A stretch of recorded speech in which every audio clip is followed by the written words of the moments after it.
You're about to listen to TADPOG. Tyler and Dave play old games. It's a comedy video game podcast.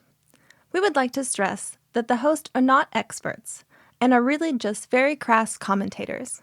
Seriously, this is an explicit podcast that happens to talk about video games sometimes. So please enjoy this pretty okay podcast with Tyler and Dave.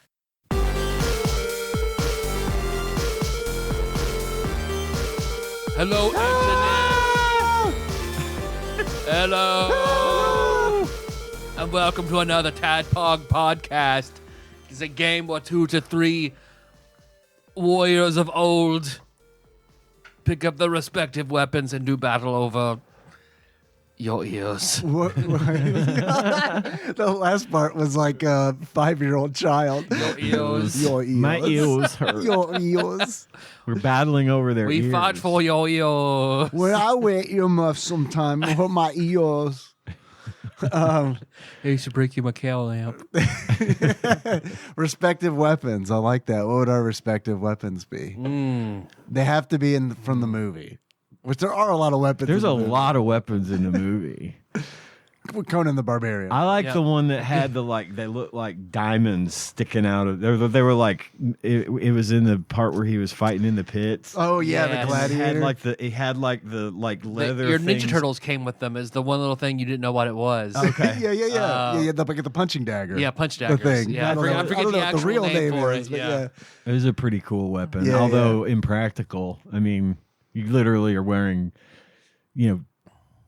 dagger mittens. Right. You have no use of your hands or your fingers. You just basically hope that stabby is enough. It does kind of defeat the purpose of like open hand combat, doesn't it? It does. It's more like stumpy hand combat now. Well, as the short, stout one of the three of us, I probably have that Warhammer.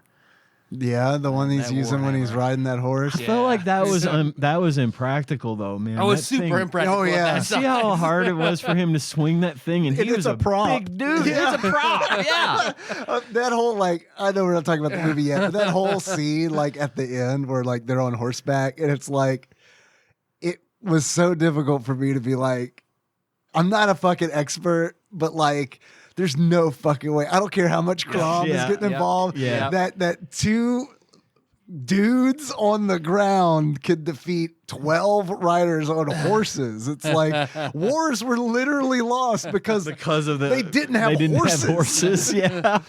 And so it was funny because every time Arnold, as Conan, would take down one of the riders, there would be this awkward cut where you don't actually see. There's this edit where it's because they couldn't show you how he would take him down with this tiny fucking sword. I The know. other guy, the thief, they're showing him with his fucking pole arm because it's those were designed to do that. Yeah. Because what is it called? A Beck de Corbin? Like the I don't know what English that is. hammer. So they had the Warhammer, but for movability, it's like a ball peen hammer on a spear. That's as good as you can get, really, and not suck. So What would your weapon be, Dave? That fucking spear, man, that basic ass pole arm that I don't know the names of any of the fucking characters in this movie other than Conan because they say them once. Yeah. the girl's name I never thought they saw. I just saw it in the subtitles. It's Valeria. Yeah. Yeah. I know it from the subtitles. That's it. So whatever the thief guy, whatever he was, that spear he was using to take out the Random horseman. chained to a wall thief guy. Yeah. What are you doing here? Have you been here? Well, let's get to that. No. I have things to talk about. What for would this your movie. weapon be, Ian? It would be the The punch mittens, dagger. the Shit, I dagger forgot. mittens. I'm gonna call them dagger mittens. Yeah, I like that. But the daggers were shaped like diamonds. They hurt my look like fingers sometimes. my fingers and my eels. My eels. But man, they must have been fucking feeding those guys at that mill. I know, right? I know, right? It's Because Melissa was like, what kind of diet do those Right. guys have? well, they've been. Also, what are they milling? They're in the middle of the fucking desert. And it's what do you, Yeah. where are you getting flour from? What is going on? There's a lot of suspension of disbelief Yeah. and accuracy that needs to be had. What are you milling? Sorrow. Yeah. Okay. We're making sand even finer. Well, before we jump into Conan for both the movie and for the NES, what you guys been up to? Well, work, bitching about work, wishing I didn't have to go back to work tomorrow. Hell yeah. Happy Father's Day, by the way, to both of Happy you. Father's Day. everybody. Today is Father's A Day. rare Sunday recording. Bringing that Sunday energy. I like it. Yes, thank you Yes. guys for. I have to go to Cincinnati first 3 days of next week, so thank you for Happy Yeah, to. man. Not a big pivoting deal. around. So I watched Conan the Barbarian, obviously. I watched another movie called Clown in a Cornfield. And I'm gonna do a Tadpog totals list for Clown in a Oh, Cornfield. boy, was that Had to. that eventful? Yeah. Okay. Yeah, I really enjoyed this movie. It's pretty new. It's a Shudder movie, but it hasn't come out on Shudder yet. So it's a Shudder produced movie that will be on Shudder after it does a theatrical run or whatever. okay? So it's in theaters right now. It's either in theaters or they're like digitally selling it Oh, or okay. renting it Gotcha. right now. I don't know if it got an actual theatrical release, but Okay. they are renting it right now, and it is on streaming platform of choice. Okay, good. By the way, Conan the Barbarian is free on Plex. Not even Wish I would have known that. your Oh, streaming no. platform of choice. Oh, really? It's just Plex. Like, you know, how Plex just has Yeah, yeah. shit sometimes. Yeah. It's on there for free. I watched a bunch of Workaholics on Plex. Yeah. Because just out of the blue, they sometimes, I guess, their app will do like that old 90s thing where it would show you what's playing on cable. Oh, I would yeah, kind of yeah. get one of those deals, and it's like, oh, Workaholics. All right, I'll watch that. So Clowns in a Cornfield is just your basic horror movie about, you know, with terrifying clown in it that, you know, there's lore, there's, you know, all this stuff in a small town in, I can't remember where it takes place. It's wherever they grow corn, possibly Iowa. I'm not sure. But this dad and her, I hope the lore is like, this fucking clown loves corn, y'all. Like, fucking loves it. No, kernels. it's not that. He's the mascot of a corn syrup Okay. company that burned down All right. because the owner's rich kid's son. They blame him for burning the factory down. Okay. And a bunch of people lost their jobs. Well, meanwhile, this girl and her dad moved to town, and her dad is going to be the new town doctor because he had a breakdown working in the ER at the hospital where he worked before, and he had to get away from that. So Doc Hollywood it. we've got the Right. yeah, Yeah. pretty much, and but the clown is the mascot of the corn syrup Okay. factory. That's cool. I like that. And chaos ensues. You know, I mean, you can pretty much put together kind of how it starts. But I did do a Tadpog totals list, and unfortunately, you're both going to have to listen to two Tadpog totals lists tonight because I did one for Conan the Barbarian. Unfortunately, as well. I was hoping there was going to be one for Conan. Yeah. All right, I'll go through this one as quick as I can. Clown in a Cornfield, 4 stars. Okay, Wiz says check this one out. One newly single dad moving to a small town to cope with the death of his wife. That also happened, by the way. Stick shift foreshadowing. One Scott Bakula doppelganger. Whoa. Oh. Gotcha. Todd back here. Lots of teenage drinking that leads to not having sex. Ring doorbell cam jump scare. One flaming parade clown float. One real head mistaken for a fake head, a la Tropic Thunder. One garbage can lid shield. One army of murder clowns. That's a lot of friendos. The clown's name is Friendo. Barbell / hacksaw decapitation. Shotgun based hand removal. One not as gross as it should be sewer pipe crawl. Surgery at knife point. Cornfield pitchfork skewering. One really, really stupid sheriff. Clown shrapnel, chainsaw clown, crossbow clown, rotary phone ignorance, tiny clown jack in the boxes, several, raised pitchfork ceiling light electrocution, unsurprising lack of cell service, teenage cattle prodding, homosexual denial, suicide staging gone wrong, generational monologuing, lucky Volvo placement, tippy-toe noose foiling, tippy-toe noose foiling, cattle prod deep throat, and homosexuality acceptance. Tadpog's acting brilliant thank you awards for this movie go to Aaron Abrams as Dr. Maybrook for saying, he just shot me once, but it was on the spleen side. And fuck the Hippocratic Oath. And then Katie Douglas as Quinn Maybrook, the daughter. It's a 16-inch collapsible self-defense baton, just like I always wanted. 4 stars. Wizen Sage says, check it out. Is this so on the clown horror movie scale? Is this closer to Stephen King's It, or is it closer to Killer Clowns from Outer Space? It's kind of rides the line in between. This is more of a comedy horror. Okay.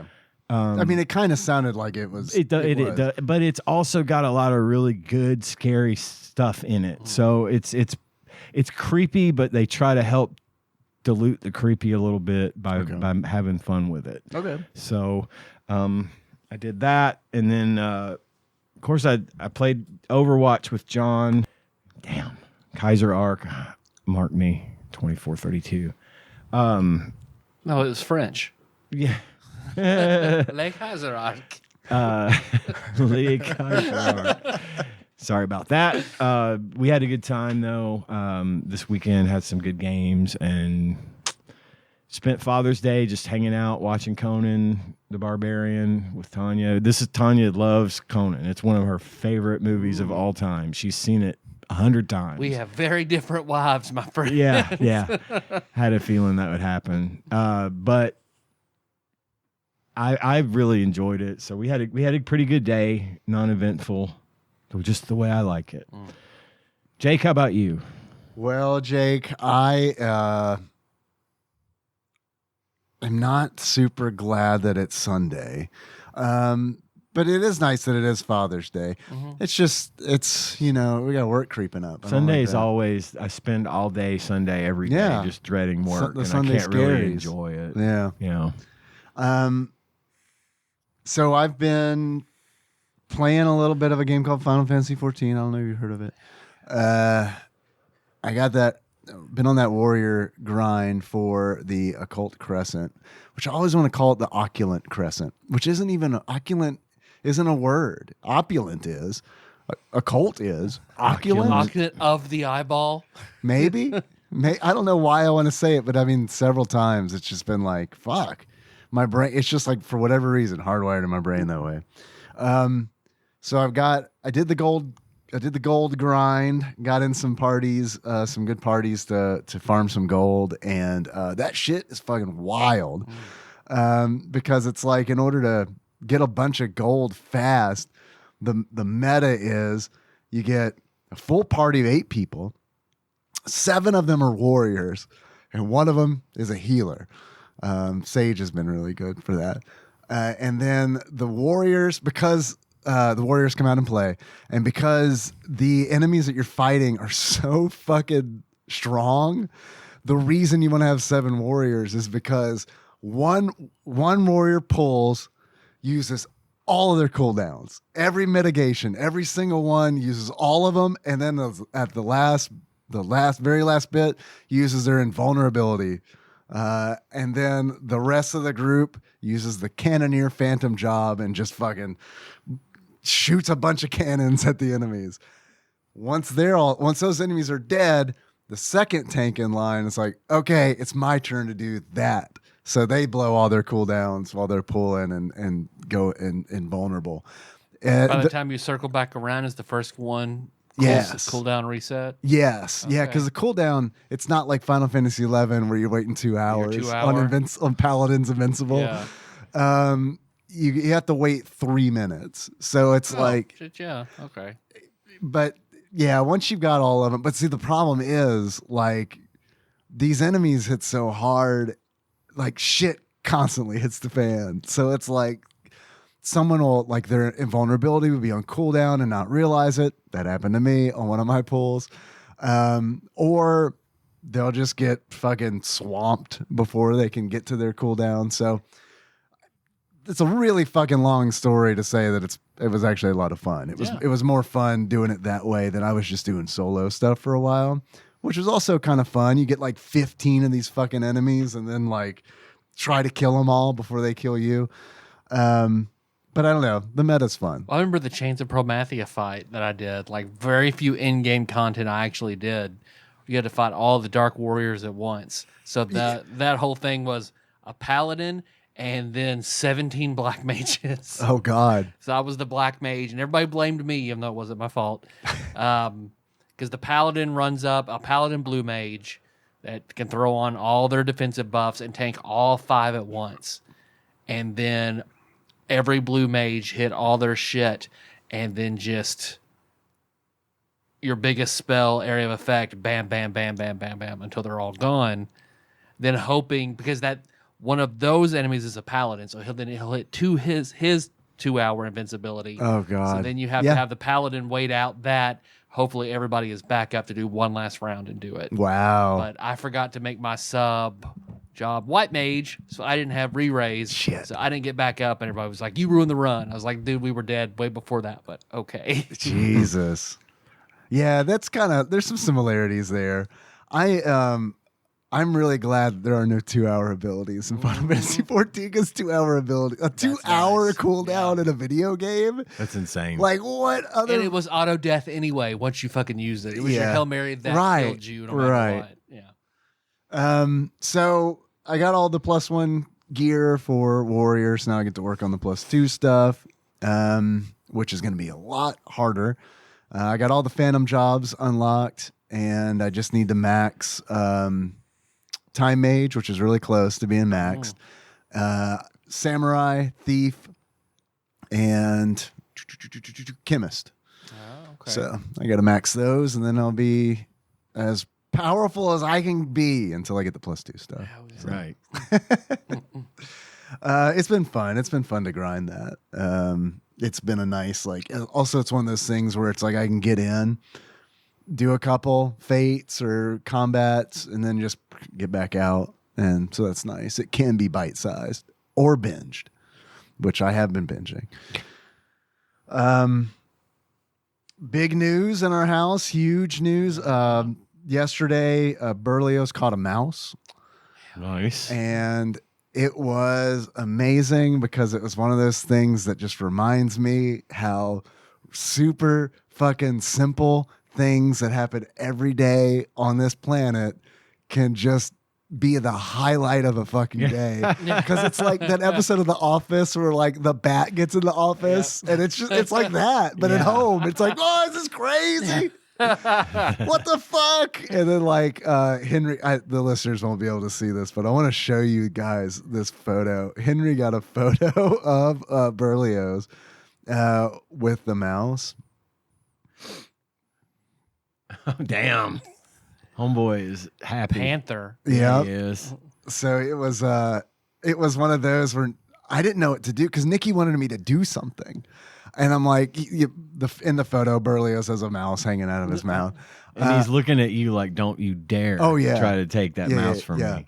Well, I pet him. I was like, good boy. That's good. That's good. And then I was like, Nikki wanted me. She's like, what are we going to do? And I was like, I guess nothing. I guess we just let him eat it.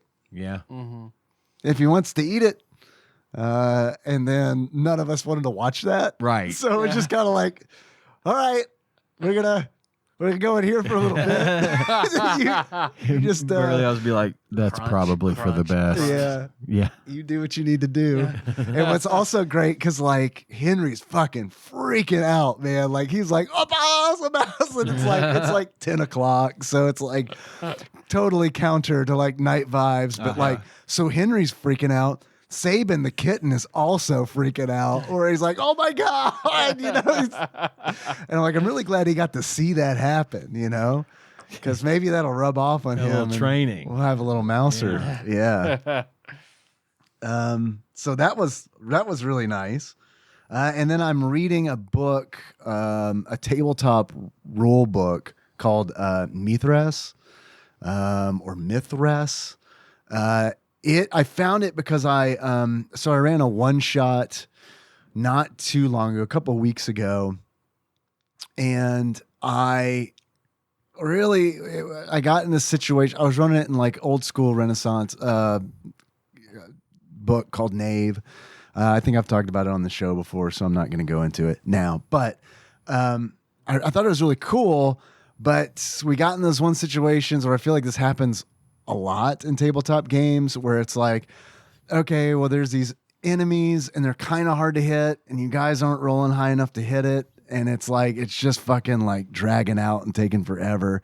And it's like, I got a couple options. I can like, oh, there's an earthquake and then rocks fall down and like just to get it the fuck over, you know? So afterwards I was like, man, I got to find let me look for another system because I'm going to be running a game for my online group here. Once our current GM is done and she wraps her stuff up, we're just kind of taking turns. And I stupidly volunteered to go next. I say stupidly because it's like going to be a pain in the ass once I get down to like doing it, but the thought of doing it is a lot of fun. So Mithras I was looking for something where like combat is more exciting, and they've got this cool system where it's like, it's Call of Cthulhu style where it's like D100 based. So like everything's skill based. And I love that. Like I love systems where it's like you have a 43% chance to hit something with a sword. Roll a percentile die. Let's see how you do. So it's got that system in place, but then the combat is really, really fucking crunchy. And it took that session I was talking about last episode, I think, where it's like I really enjoyed the grid-based tactical combat. So that led me down this fucking crunchy path, which hopefully the players like. We haven't really done anything like that before, but it's really interesting to me. You've got action points, and it's like if someone attacks you, you can spend an action point to like have a reaction to that. You can try to parry the attack. And if you parry it, your skill check is like better than the attack, then you can do like a special effect where it's like, oh, well, I parried it and you're trash. So there are different things where it's like you could disarm them, you can, force them to surrender and stuff like that. So I like that because there's going to be more rolling. There's going to be, because a lot of times I feel like in combat, like the DM rolls a bunch of dice. Okay, he's going for you, roll. Okay, he's going for you, roll. And the players only roll when they're either attacking or making a save. So this makes it more like everyone's kind of rolling the same amount. So cool. There's like hit locations and stuff, and stuff where it's like, I mean, it gets really fucking down to it where it's like you keep track of HP for different body parts. Oh, damn. And there are like rules for like, well, you're carrying a shield, so that means if you're carrying it with your left hand, you're gonna be warding your left side of your body. So it's really this fucking like crunchy shit that like I've never really done before, but I don't know. Seems kind of like it might be cool. It's cool. Yeah, it does. And that's kind of it. Still not as cool as Berlioz catching the mouse. So. Let's see. So I realized watching a few TikToks, and I told Melissa, like, I've never seen a Wes Anderson movie. Really? Oh, wow.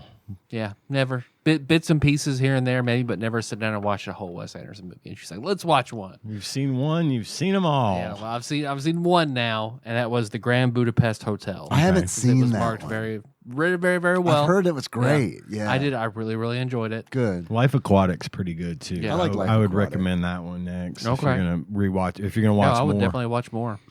Yeah, I liked it. There's another one coming out soon-ish. He's got one right now, the Phoenician Scheme. Yeah, the Yeah. It's Phoenician out right Scheme. now. Oh, it's out supposed to be now. really good. Okay. Yeah, Is that yeah. Benicio in that one? Benicio del Toro. Yeah. I think. Bryan Cranston, Michael Cera, Mhm. Benicio del Toro. Yep.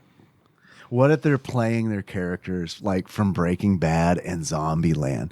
Like That would be fucking great. no, not Zombieland. Sorry, that wasn't Michael Cera. That was Lex Luthor. Arrested Yeah. Development. Yeah. You're thinking of Michael Cera from Arrested Development. But it's Jesse Eisenberg. Jesse Eisenberg. Yeah, thank you.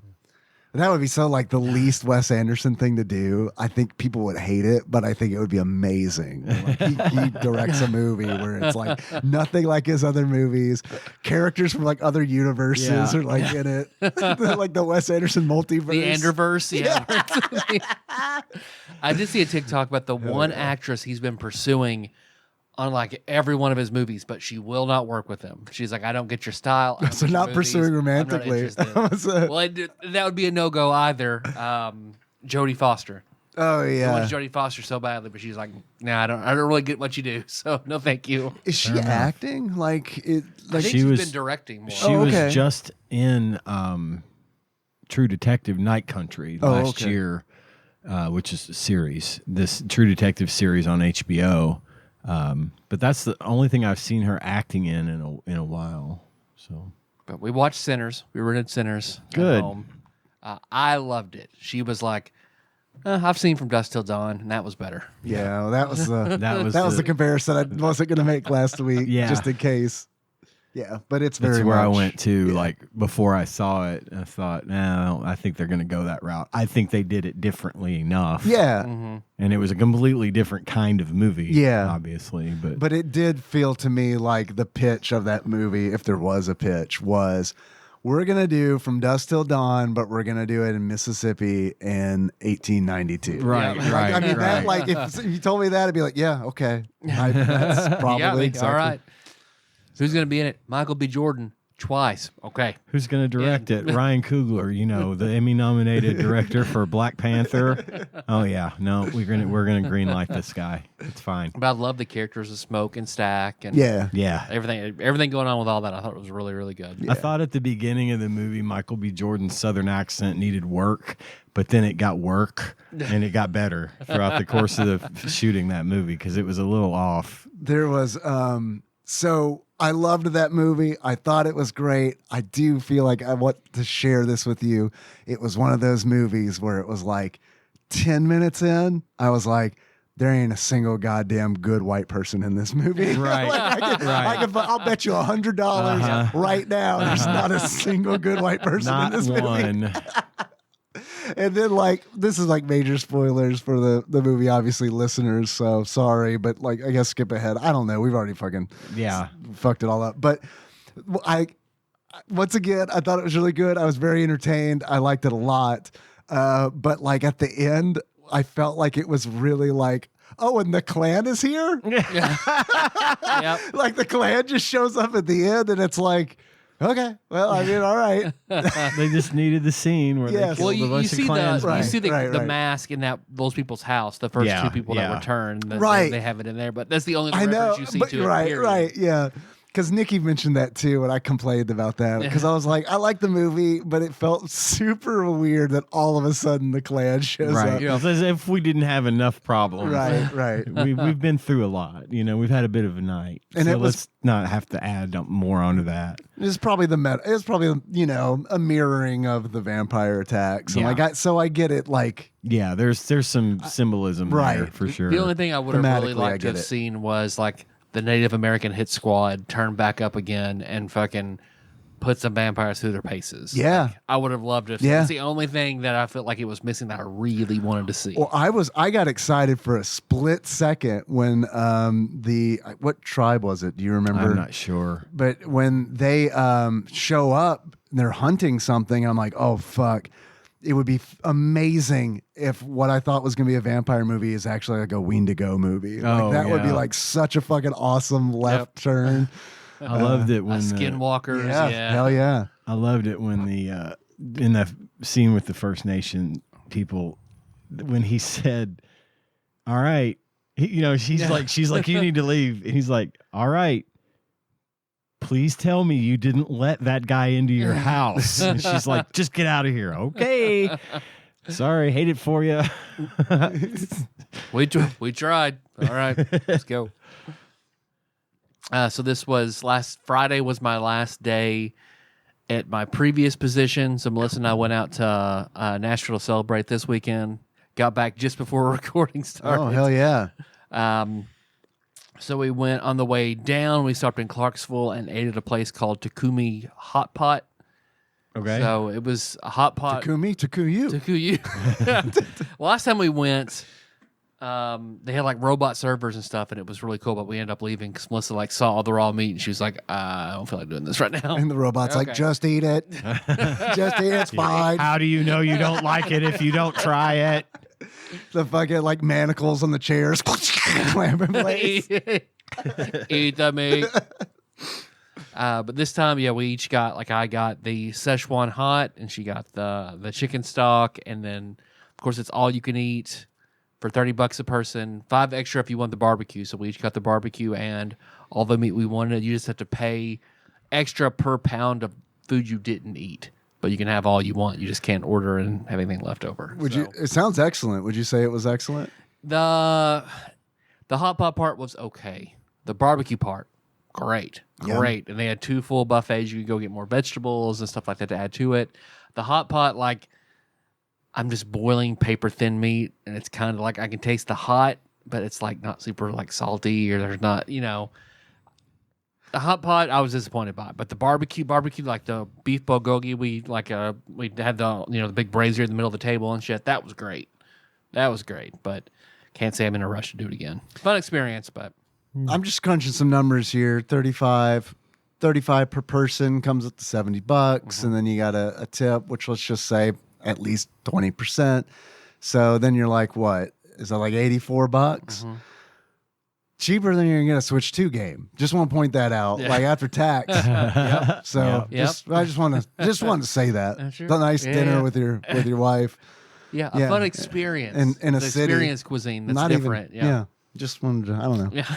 Just wanted to say it's cheaper than a Switch game. That's so fucking crazy.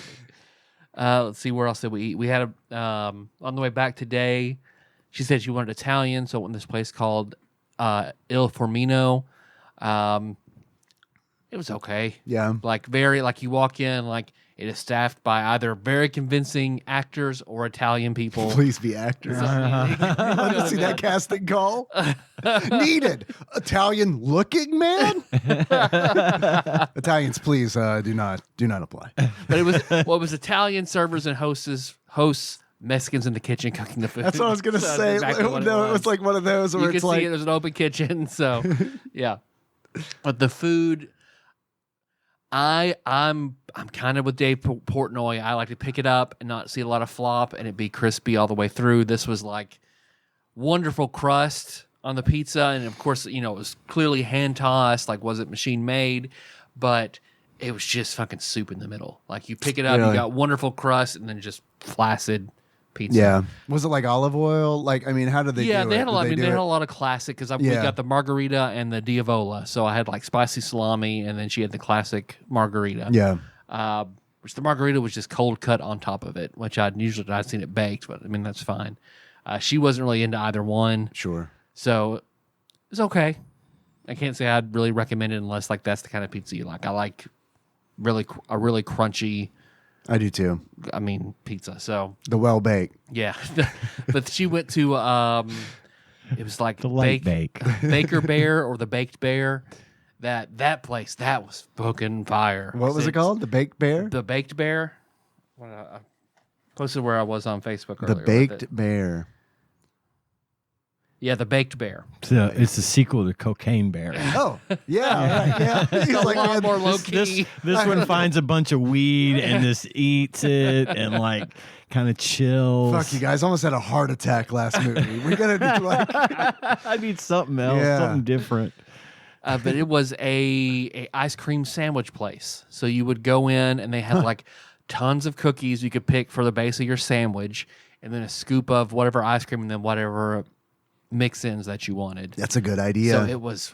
Would they dip them? Great. Would they You offer could. a They had dip? like Nutella, chocolate, whatever you could. Yeah, you could do Hell all yeah. that. Hell yeah. So I had gooey butter cake cookies with like this almond cake ice cream in it, and then of course they put it in like a waffle maker, so it's hot on the outside and damn. crispy Fuck and warm, yeah. and then the cold ice cream in it. Hell yeah. Fucking great. Could you actually get a waffle like as your sandwich bun? That would be great. They were doing waffle cones and stuff in there. Okay, gotcha. But I just saw cookies and brownies that you could use for your your sandwich. Because I do like some ice cream on a waffle. That's pretty good. Yeah. On a hot waffle. Because what did Melissa get? She had like this pretzel chocolate with like raspberry vanilla ice cream. Hers was also fucking fire. But yeah, man. Nice. The baked bear. Good shit. Let's see, other than that, it's just been a bunch of Conan. But I've been seeing a lot of questions. This it's a podcast I see on TikTok called Dish. They have all these celebrities and they're asking sort of basic food preference questions. I was like, I want to ask those to Dave and Ian Okay. just to see. So it's pretty Okay. short, All right. not a ton of questions, but Okay. something I don't think we've ever really discussed. All right, each of you, how do you prefer your eggs? I'm torn between scrambled and fried with runny yellow. There you go. Yeah. It depends on my mood. More often than not, Like, do you like it like a little cooked, like an over medium egg? maybe just where it's like runny. The yellow's runny. Cooked whites, runny yellow. Yeah, Like an over, yeah. I like that, but I prefer as like my daily driver, it would be scrambled. I like just scrambled eggs with cheddar cheese on them, and that's it. Okay. So I will eat the fuck out. I feel like I'm not getting enough when I eat fried eggs. Like I could eat 100 fried eggs and not feel like I've eaten anything. Yeah. But scrambled eggs to me feel a little bit more robust. Did you grow up like having like milk added to your scrambled My eggs? mom used to put milk in the eggs and whip it up so it would be real good and fluffy, but Tanya does not do that. She's a purist. Yeah. Tanya almost makes it like an omelet where she'll like let them sit like she's going to fry them, and then she'll flip it over and then chop it up and scramble them That's up about that how I way. do it too. Yeah. That way they don't stick as bad instead of you Yeah. just constantly moving them. Yeah. And they're going to stick. But if you let it, finish cooking and then. Yeah, I'll throw a little, sometimes right. I'll She throw, right. Yeah, she right. Sometimes I'll throw a little Frank's on there, but most of the time it's just salt and cheddar cheese. Okay. I like them. Dave, I like eggs. Yeah. pretty much any way you can get them. I like eggs. Yeah. I mean, I prefer them fried over easy. I used to do sunny side up, but then so many waitresses told me not to order it that way that I was like, okay. Really? Yeah. Because they're afraid you'd get sick. Yeah. So I've learned. Did you say, do you use pasteurized egg here, or they just come right out of the chicken? So I don't know. Over easy. That's good for me. I like that. But see, it's a lot of it's situational because it's like an over easy egg is like made 10 times better by just toast existing. Yeah. Like if I don't have the toast, then it's like I still like this, but part of like You like eggs in a basket? I don't think I've had eggs in a basket. So that's where you like. Is this an Easter question? You cut, It's eggy toast. you cut out Yeah. the center and fry the egg in the hole in the bread. Oh, I haven't tried that. And then you've got the little piece Oh, a toad that in you the toast hole. as well. Toad in the hole. Yeah, that's also what it's called. Yeah, you're I right. haven't had one of those. British Yeah. folks call it eggy toast as Okay. well.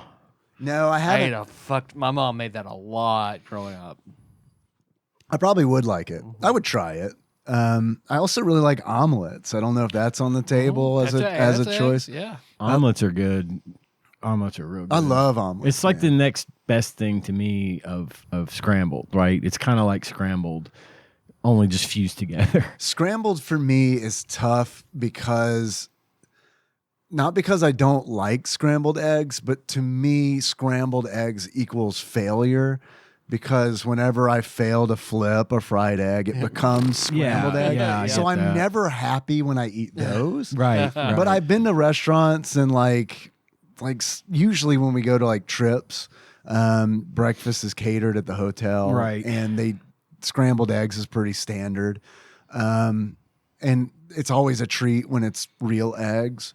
But what I like is when the scrambled eggs will come out, and then the places that will serve it with salsa, it's like it fucking completely changes the Yeah. scrambled eggs for me. Like Yep. completely. All of a sudden, I'm fucking super psyched that they have scrambled eggs because it's like put some of that salsa and get in there.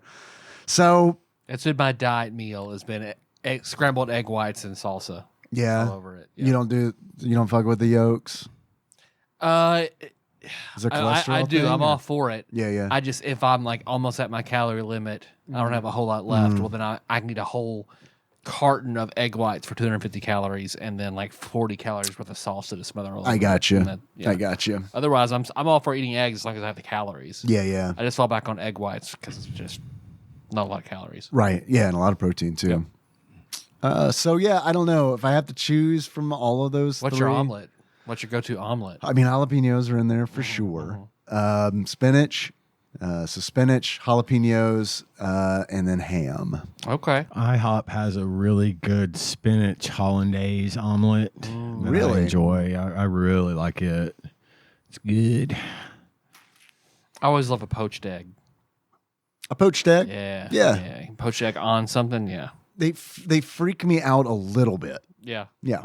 They look like eyeballs. Yeah, they freak me out a little bit. And then there's also this this is a very obscure reference, which I'm sure no one will get, but Nickelodeon, when I was about 6 years old, used to show, like, they didn't have their own programming, and they'd show stuff that was like from, I think, Canada and France, and they Yeah. would like have all these like things that they would just kind of borrow and run, right? Or Yeah. I guess license and run. And I remember this fucking, like, I don't know if it was like in the intro to a show or if it was just like a little animated short that they would show sometimes. But I don't know what it was actually like, but in my fucking memory palace, it's like drawn in the style like Red Bull commercials or something. And then it involved like a man breaking a soft boiled egg, like in one of the egg cups. And like breaking it with like a big spoon or something. That's what British people do now. That fucking turned me off to like soft boiled, because I don't know, there was just something about like the animation style and also not knowing what the fuck was going on, because I'd never in my life been like had eggs like look that way or be in a cup. What the fuck? So yeah, that freaked me out, but I don't know. I can understand that. I like hard boiled eggs too, man. I Yeah. mean, Me that's a too. nice fucking snack, dude. Where A it's deviled egg. I do like a deviled egg. Love me some deviled eggs. I've said it before. I could eat myself sick Yeah, it on might be. deviled Maybe eggs. as much as I do love poached eggs, it might be the deviled egg. Yeah. Yeah. I prefer just the hard boiled. Yeah. That's also a go-to thing I have. At work, Yeah. I'll sriracha on, Yeah. cover all over hard-boiled eggs. Yeah. So, what's your guys' favorite way to eat a potato? Baked. I like a baked potato, and I don't go crazy on. I put ranch dressing on it. I like it to be like heavily salted on the outside before it's put into the tin foil. Yep. Yeah. And it needs to be soft, like, but not too soft. It's weird. It's got to hit that right consistency so that the skin is not burnt, but the potato inside is good and soft. But I like to split them open and put ranch dressing on them and just eat it that way. And if it's a homemade baked potato and the skin is thin enough, I just eat the whole thing. If it's at a restaurant where they've usually been baking it, keeping it warm after baking it, the skin is too tough to eat. Yeah. So I'll just scoop out the stuff in the middle. But baked is probably, I love potatoes in all forms, but I would always default to a baked potato any day of the week. Can't go wrong. Baked potato is really good. I like a baked potato, and like a baked potato is great because it's potato that I can eat and not feel super guilty about. Right. There was no frying Right. involved. But if how is the question worded exactly? How do you best enjoy a potato? Okay. How do I best enjoy a potato? It's a fucking crispy crinkle cut French fry. Yeah, that's good That's shit. hot. I love it. It's my fucking favorite. And I don't eat a lot of fries anymore, Same. but that doesn't mean that my family doesn't. And like when they get just burgers, I'll usually get like chicken tenders or something, which I realize that's all fried and whatever. But still, I can justify it in my mind by being like, this is a shitload of protein that's like wrapped in this fat. Yeah. Right. But with the fucking French fries, it's just straight up like, okay, well, Yep, that just is what it is. I can't not get a small fry. at It's this tough, point. I have man. to. It's I'm tough. trying to keep track of my calories and stuff too, more or less. I subbed out pickled asparagus for fries and chips a lot of times, and there's no comparing, but Sure. it's something that size that's crunchy. It has that mouth salty. feel. I like the rice cakes. I know a lot of people don't like rice cakes, but man, a rice cake with like a little, like I say a little bit, but like 2 tablespoons of peanut butter on it. That to me, I love that. That's my jam. Yeah. A lot of people also said mashed potatoes, which I love mashed potatoes. I like mashed are good. potatoes. Mashed yeah. are good. I like hard fried potatoes. So cut in like rectangles, fried really hard on one side, so they're really crispy. I don't think I've ever had. That's what my family always did growing up. Yeah, I love fried potatoes like that. Somebody said Coal Cannon, which is not something I was familiar with until Casey Coal made Cannon? it. Coal Cannon. It's Irish. It's Irish mashed potatoes with a bunch of cabbage and bacon and butter in it. Oh yeah, That sounds great. really So good. yeah, it's really fucking good. I also like. I don't know what they're called, oven potatoes, or it's just like a fucking sheet pan and then some chopped potatoes on it. Country style potatoes. I don't know what those are called. Like home And it's- fries. Home fries. Yeah. Okay. Yeah, I like those Yep. a lot. Where they're kind of just oiled and and then like Just baked seasoned real and then just hard. baked. Yep. Yeah. Yep. I like those a lot. They used to do that at Southern Pride up the road when we would go. Is that like a national thing, or an international thing, or is that very much localized to like our part of the country? Home fries is that same concept, but you'll see them cut differently. I see. Like we have home fries at the hospital, but they're little bits of potato. Like if you were to cut it into 16 equal pieces and fry it, that's what we call home fries. Okay. But I've seen Yeah. a potato cut directly into 6 chunks, oiled. So they're seasoned, big? And yeah, I've seen Oh. them big. I've seen them thin. I like them smaller. Yeah, I like them like almost cubed. Or hash browns. Oh, like a McDonald's hash brown. Shame on me for forgetting, Yeah. straight up forgetting hash browns. Yep. I'm still happy with my answer, but hash browns fucking rule. I like them okay, but I don't default to hash browns a lot. Like I'll eat them, but there's something about like that one's got to be prepared exactly right. Because a lot of times, especially if you go up here to fucking Waffle House or something, Yeah. they'll practically burn it on the outside, and then the potatoes are raw on the inside, Gotta and ask it's for light like, bake. yeah, it's not. It ruins it for me. You gotta ask for I guess that light bake. I yeah. like it. I like that though. Like you? I like it when they fucking do the hash browns that way, because it's like this is like fucking crunchy, starchy, and greasy at the same time. I mean, it's like that combination of those 3 things are just something about it that's like, this is fucking Yeah. all right. How do you get your Waffle House hash browns? Plain. I put ketchup Just on them. Scattered? Yeah, just scattered. I don't. They always ask me, do I want shit mixed in with them, and I don't. I just want them plain, and I put ketchup on top and eat them that way. I like them. I can't remember the terms for all of them. Smothered, Smothered as onions. yes. Yep. Covered, Cheese. yep. And whatever the jalapenos are, I can't remember. Peppered. Peppered. So yeah, smothered, covered, and peppered. Yep. I do the same thing plus capped, which is mushrooms. So, yep. Hell yeah. So, I mean, sometimes I'll do ham, which is chunked. Yeah, yeah. Sometimes I do that too. Yep. So is that your choice, hash browns? Yeah. Yeah. Well, my favorite potato, I might say just to hit all spectrums, I might have to go with a baked potato as well. Because I also like a little cottage cheese and a little salsa on a baked potato. Yeah. Yeah. The same way. I think that's really, really good. But yeah, a steak fry. I love a steak fry. I like a It's steak hard to fry. do, I like a hard for me steak to just fry. do. I'll have a steak fry over a shoestring all day. Oh, yeah. Fuck a Same. For shoestring sure. fry. Yeah, yeah. 2 strings. But crinkle cut, yes. Straight cut, okay. The skin on, like you might see at Five Guys, okay. Yeah, But crinkle cut and steak fry. Yep. Agreed. What are your guys' favorite? What's your favorite potato chip? A chip made of potatoes. Yep. Specifically, needs to be potato. Could it be a corn chip? Just throwing If that that's out there. your favorite chip, Okay, chip, okay. yeah. Oh, well, my favorite chip is Doritos. Doritos? Nacho cheese flavored Doritos. Okay. I'm a basic That's bitch. classic. I don't mix it up. I do like Takis a great deal, and I like plain old Ruffles because they're the best Melissa loves dipping Ruffles, chip. too. They have Like, ridges. Yeah. Yes, they do have ridges. the Ruffles plain chips with the Ruffles brand ranch dip that they have. The Lay's or Ruffles brand ranch dip is really one of my favorites. See, I love that hell of a good sour cream and onion. It's so hard to find now, though. I'm easy on chips, man. I could eat. I don't get picky when it comes to chips. If whatever chips are available, I will eat.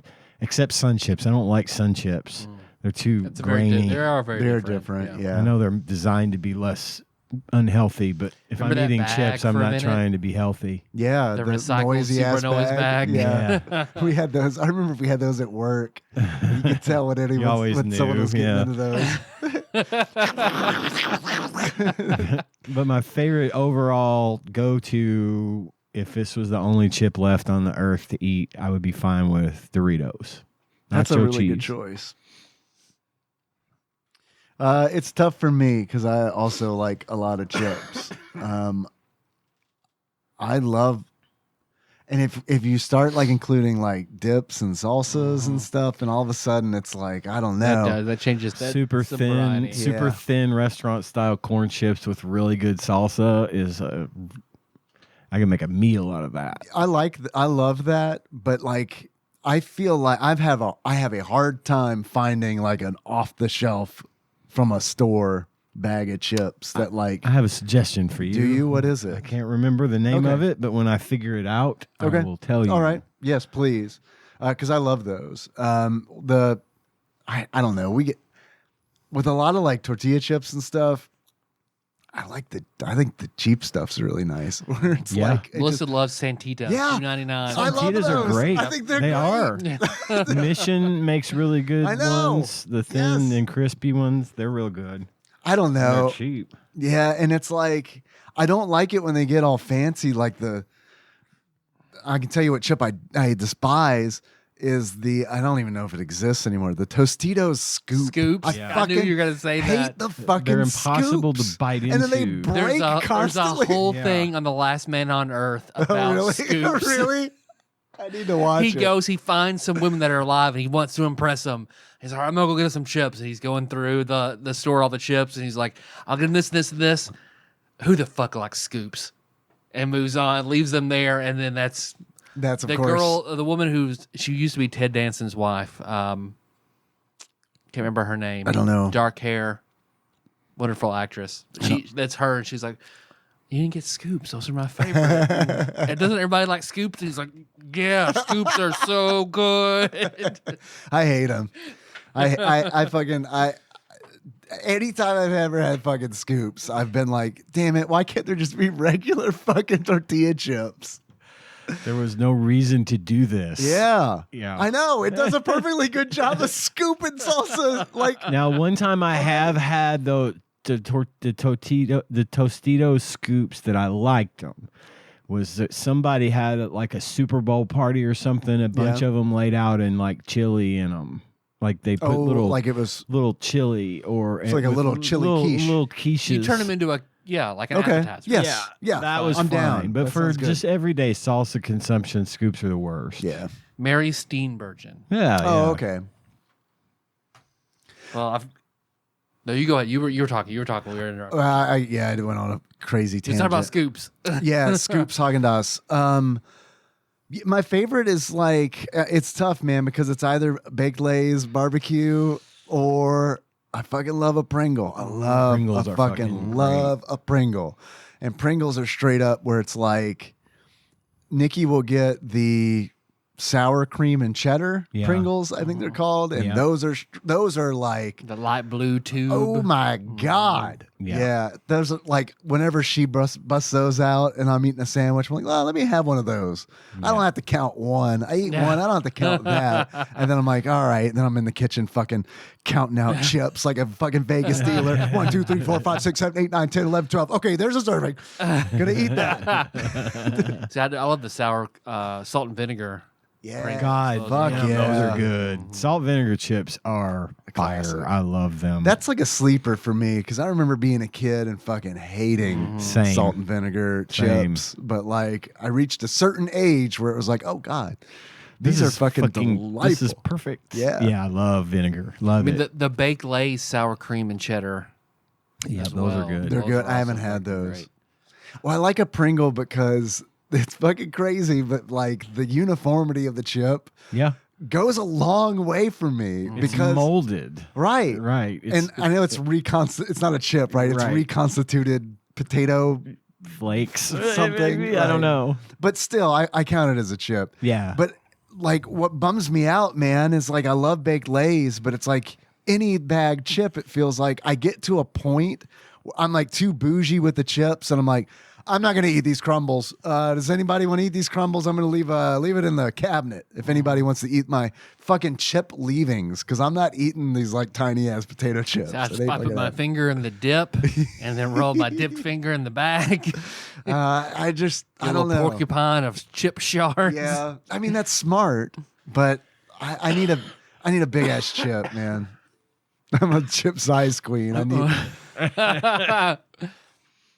If it ain't cutting my esophagus up on the way down, I gotta don't have a want it. BBC. I gotta have a big beautiful chip. Beautiful chip. We'll make that shirt. That'll be the next TADPOG shirt.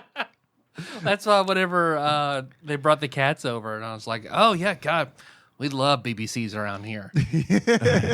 and his boyfriend looked at me. I was like, "Big black cats." That's like a Tobias Funke Arrested Development like thing. I love the way my hand molds around nothing else but a BBC.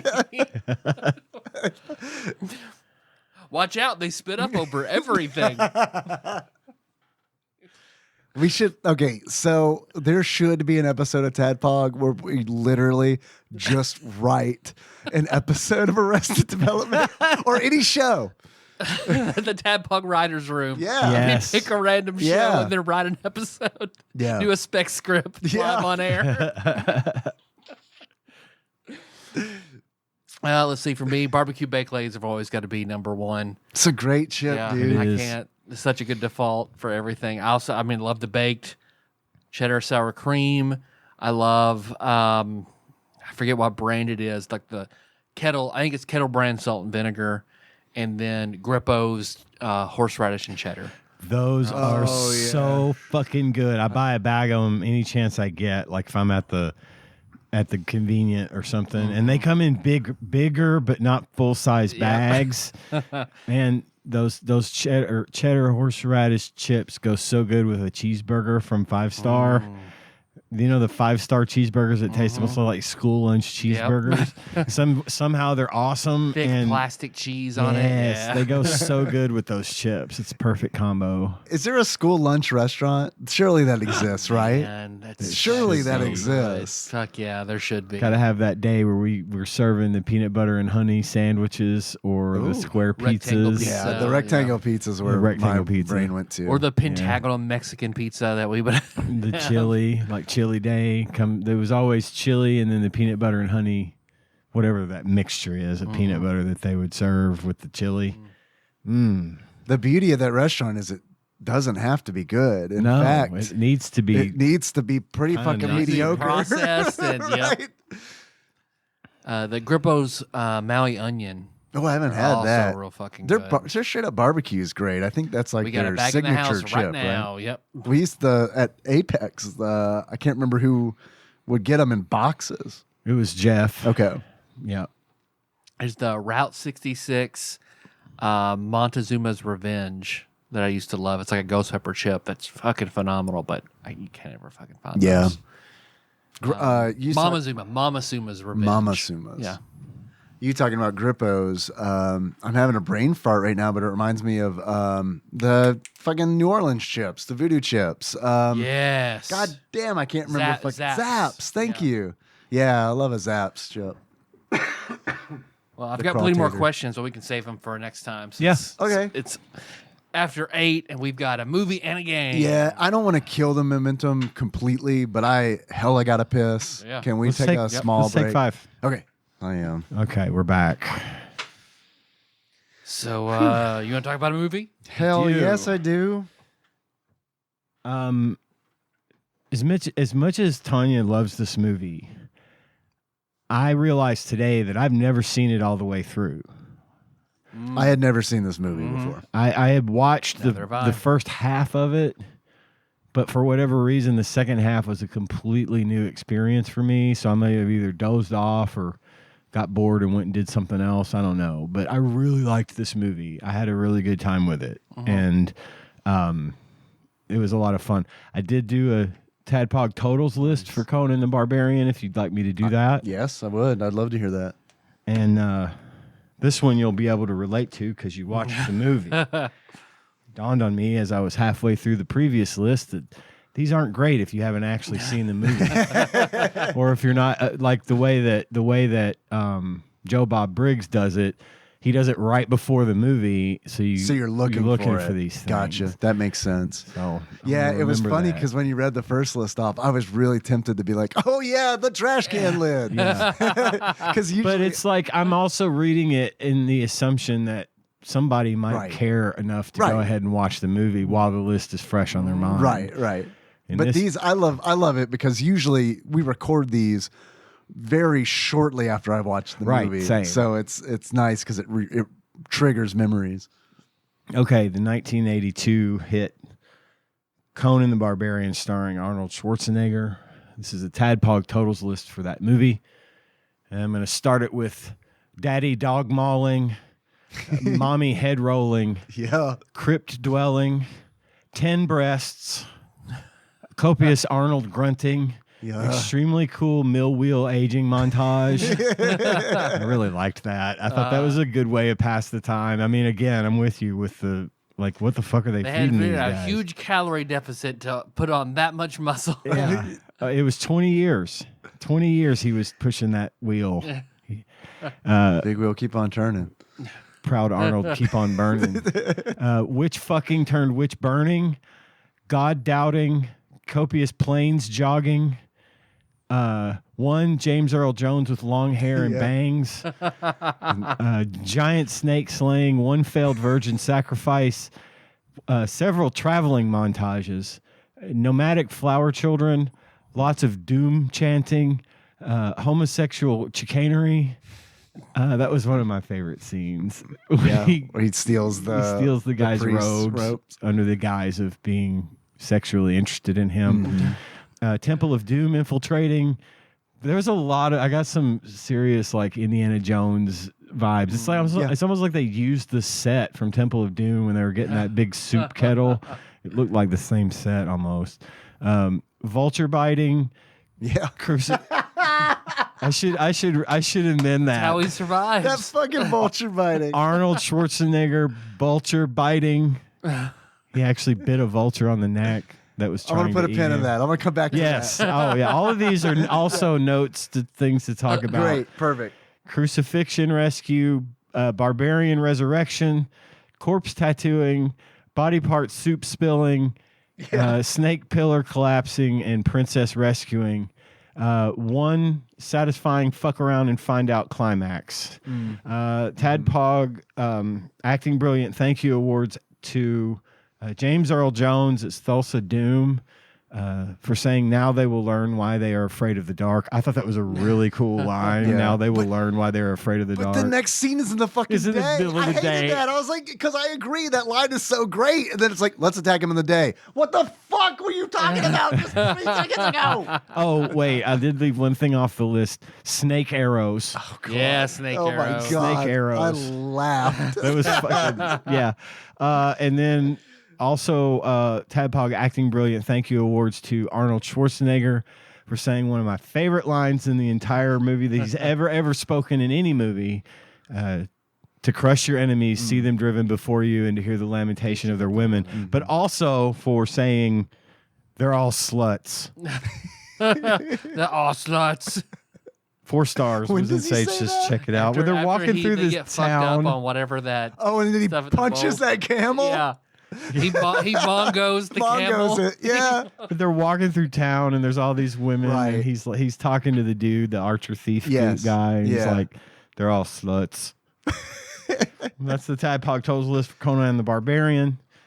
I loved it. When he bites that vulture. Dude.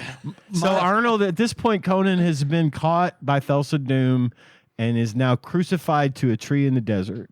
And the vultures are all waiting for him to die. And at one point, he kind of falls asleep or passes out or whatever, and he wakes up to a vulture eating his big, muscly chest muscle.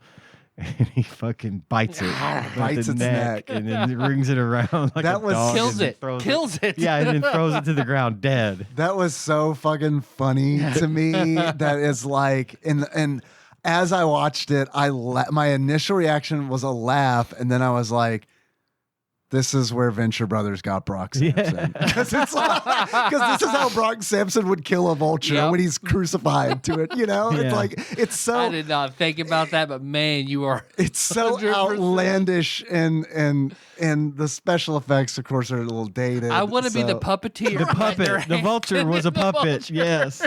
And just like kind of button at his nipple, and then you have to flail around when he bites your wrist. The fucking like the animals in this movie, these poor fucking animals, because at one point there's like a pig that's like getting his legs pulled I off. know. Or when Arnold tries to get on the camel, and the camel is clearly not interested in Right. picking his big ass Right. up. Yes. It's bleeding. And you're like, I've seen bigger camels than that. You know, it's I like, got a small camel Yeah. for a guy the size of a fucking Our camel bucket Mini Cooper.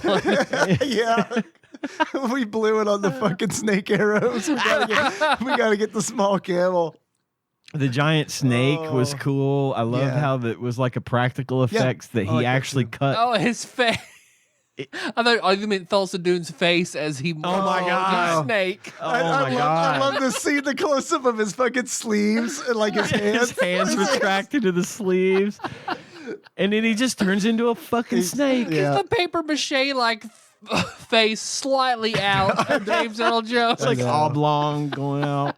It's And then there's the snake, the part of his transformation where it's just a snake in a little hood thing. I know, right? Yeah, He's Like just something a out of yellow tee He-Man. and like Yeah. a fucking priest outfit. just chilling. That scene where that happens. Okay, It's an orgy scene. yeah, which was great. I love that. That's what Melissa, because I asked her, "Have you ever seen this?" She's like, "I don't think so. Is there sex in it?"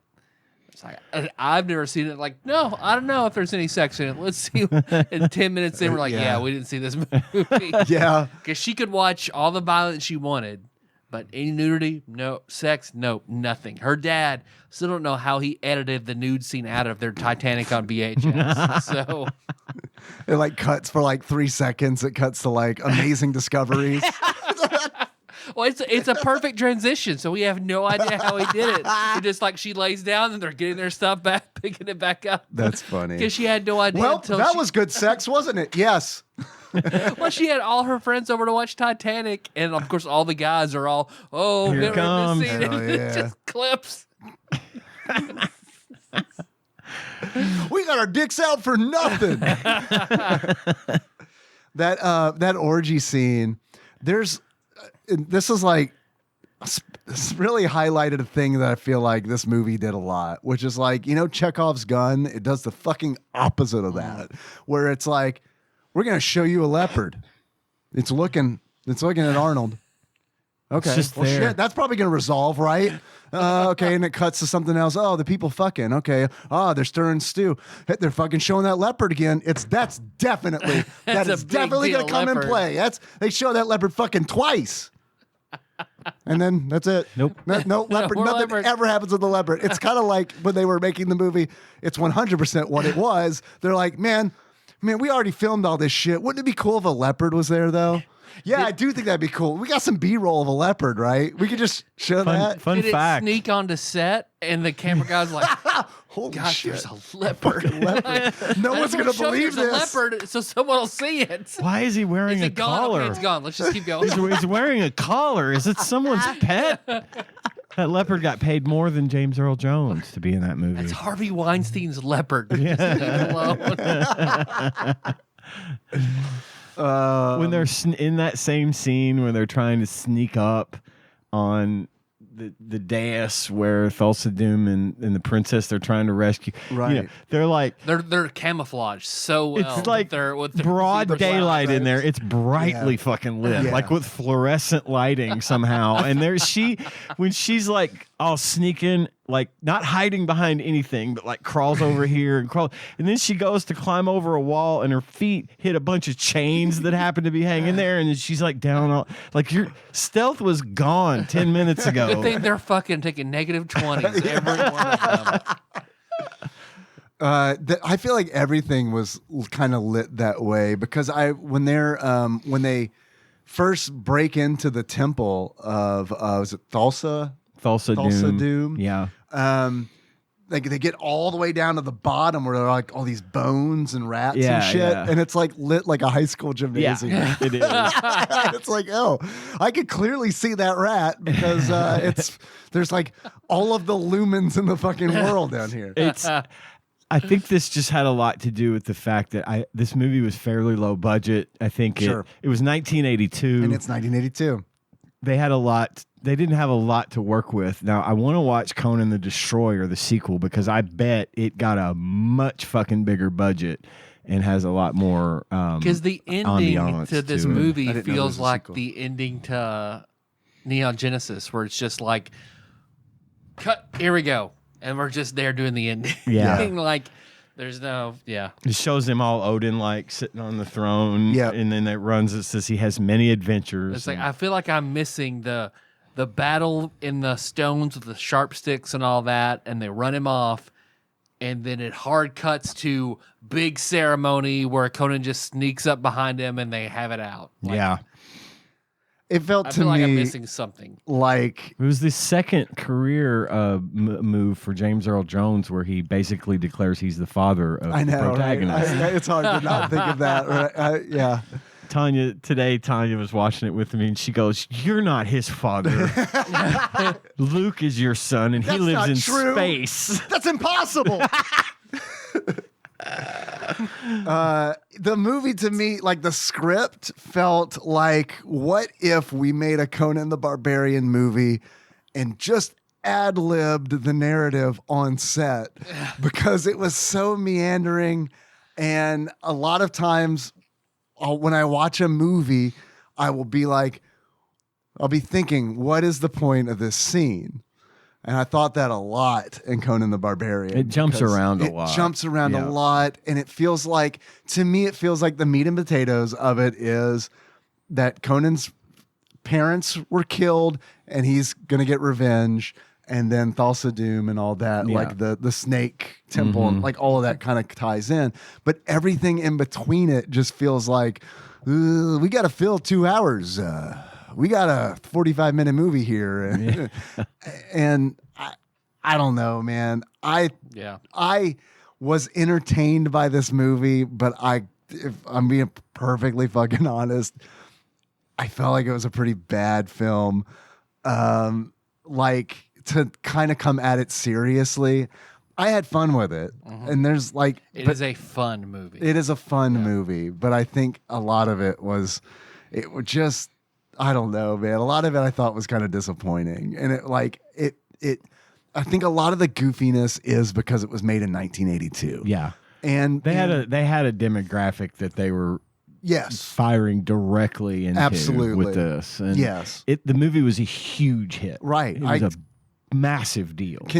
Yeah, of course it was, because I'd never It's the seen start the of movie. the Marvel Cinematic Universe. Yeah. Conan's Marvel. Yeah. Conan, sorry, not Conan. Conan. Yeah, I just totally by the fact that I knew this movie existed and I knew several of the lines from the movie, Right. and have seen the parodies of it, Sure. like since then, like Conan the Librarian. Sorry, Conan the Librarian. Yeah. It didn't work for me, and there's so much silly shit in it, and it's also so fucking long. It's from 2 hours and 14 minutes is this, and there's not much dialogue either. right. I mean- In that regard, it made me think. While I was watching it, it made me think of Mad Max 2, Absolutely. which is such a better movie. Oh, fuck. like such a better movie. It's a totally different, but yeah, it is absolutely a better movie. Like by leaps and bounds. Mad Max is one of my favorite movies. Yeah, ever. Road So, Warrior's Yeah, Road fantastic. Warrior's fucking awesome. I loved it. I love it and Mad Max. But There are some special effects in this movie that even though you could tell it's cheap, it was nice. Like there's a scene where he fucking hits a dude with a sword, and they've got some kind of watermelon or something that like explodes. Yeah. That looked. I was like, that looked cool. I like that.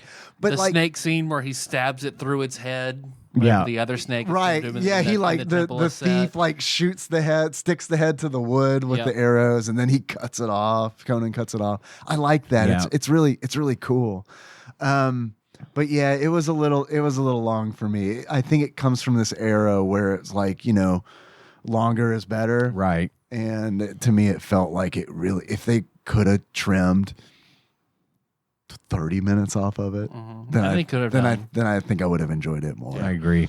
Tulsa Dune's right hand, his two men reminded me of the guys hunting Hulk Hogan in Suburban Commando. Damn. Suburban Commando. That's like the movie where in the opening scene, like where he's driving and there's this tracking shot of the car, you could see like a man like drowning a dog in a pond. Yeah. He's totally. Which I saw a thing on TikTok. So in an alternate universe, that this is the movie that they get. So Arnold and Danny DeVito were offered twins. And there was a lot of discussion because there was another pair in the running to be the people on Twins, but also Suburban Commando. So it was... So they were going to be in both movies? Well, originally they had to pick who was going to be who. Oh, okay. And so they gave it to Arnold and Danny first. Like, which one But they were going to give it to Hulk Hogan and... Christopher Lloyd.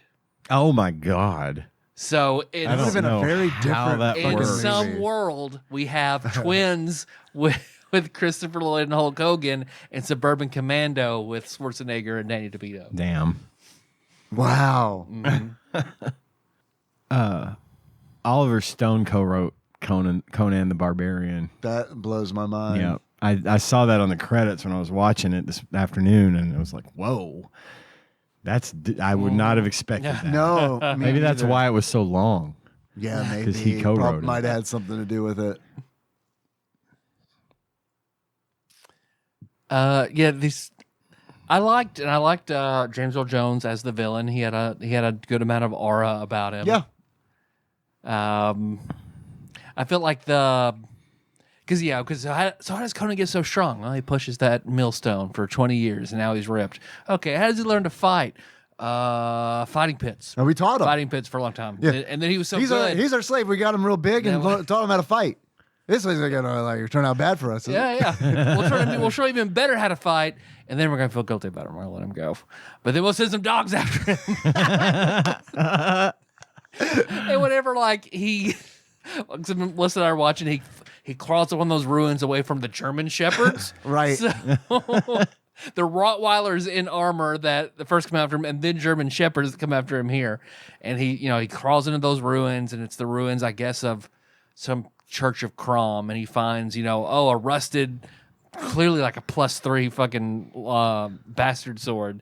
And as soon as he holds it out, like I told Melissa, I was like, oh, there's gonna be I'm gonna kill some dogs. There's gonna be a dog killing, and then it just cuts to him covered in dog pelts carrying the sword. I feel like that's another thing where it's like the situation where it's like the Chekhov's gun thing is like doesn't exist in this movie because it's like that sword, that scene makes you believe that this is like he finds his fucking sword. It's like the scene's so drawn out.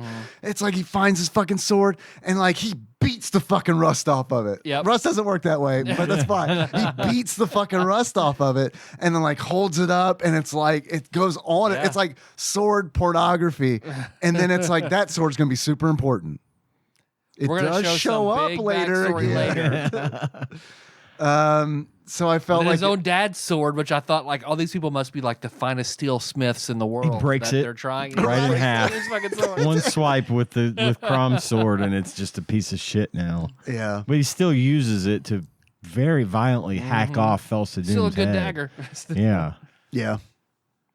The writing in it really it felt so The demon woman didn't out of make the blue. sense. I know.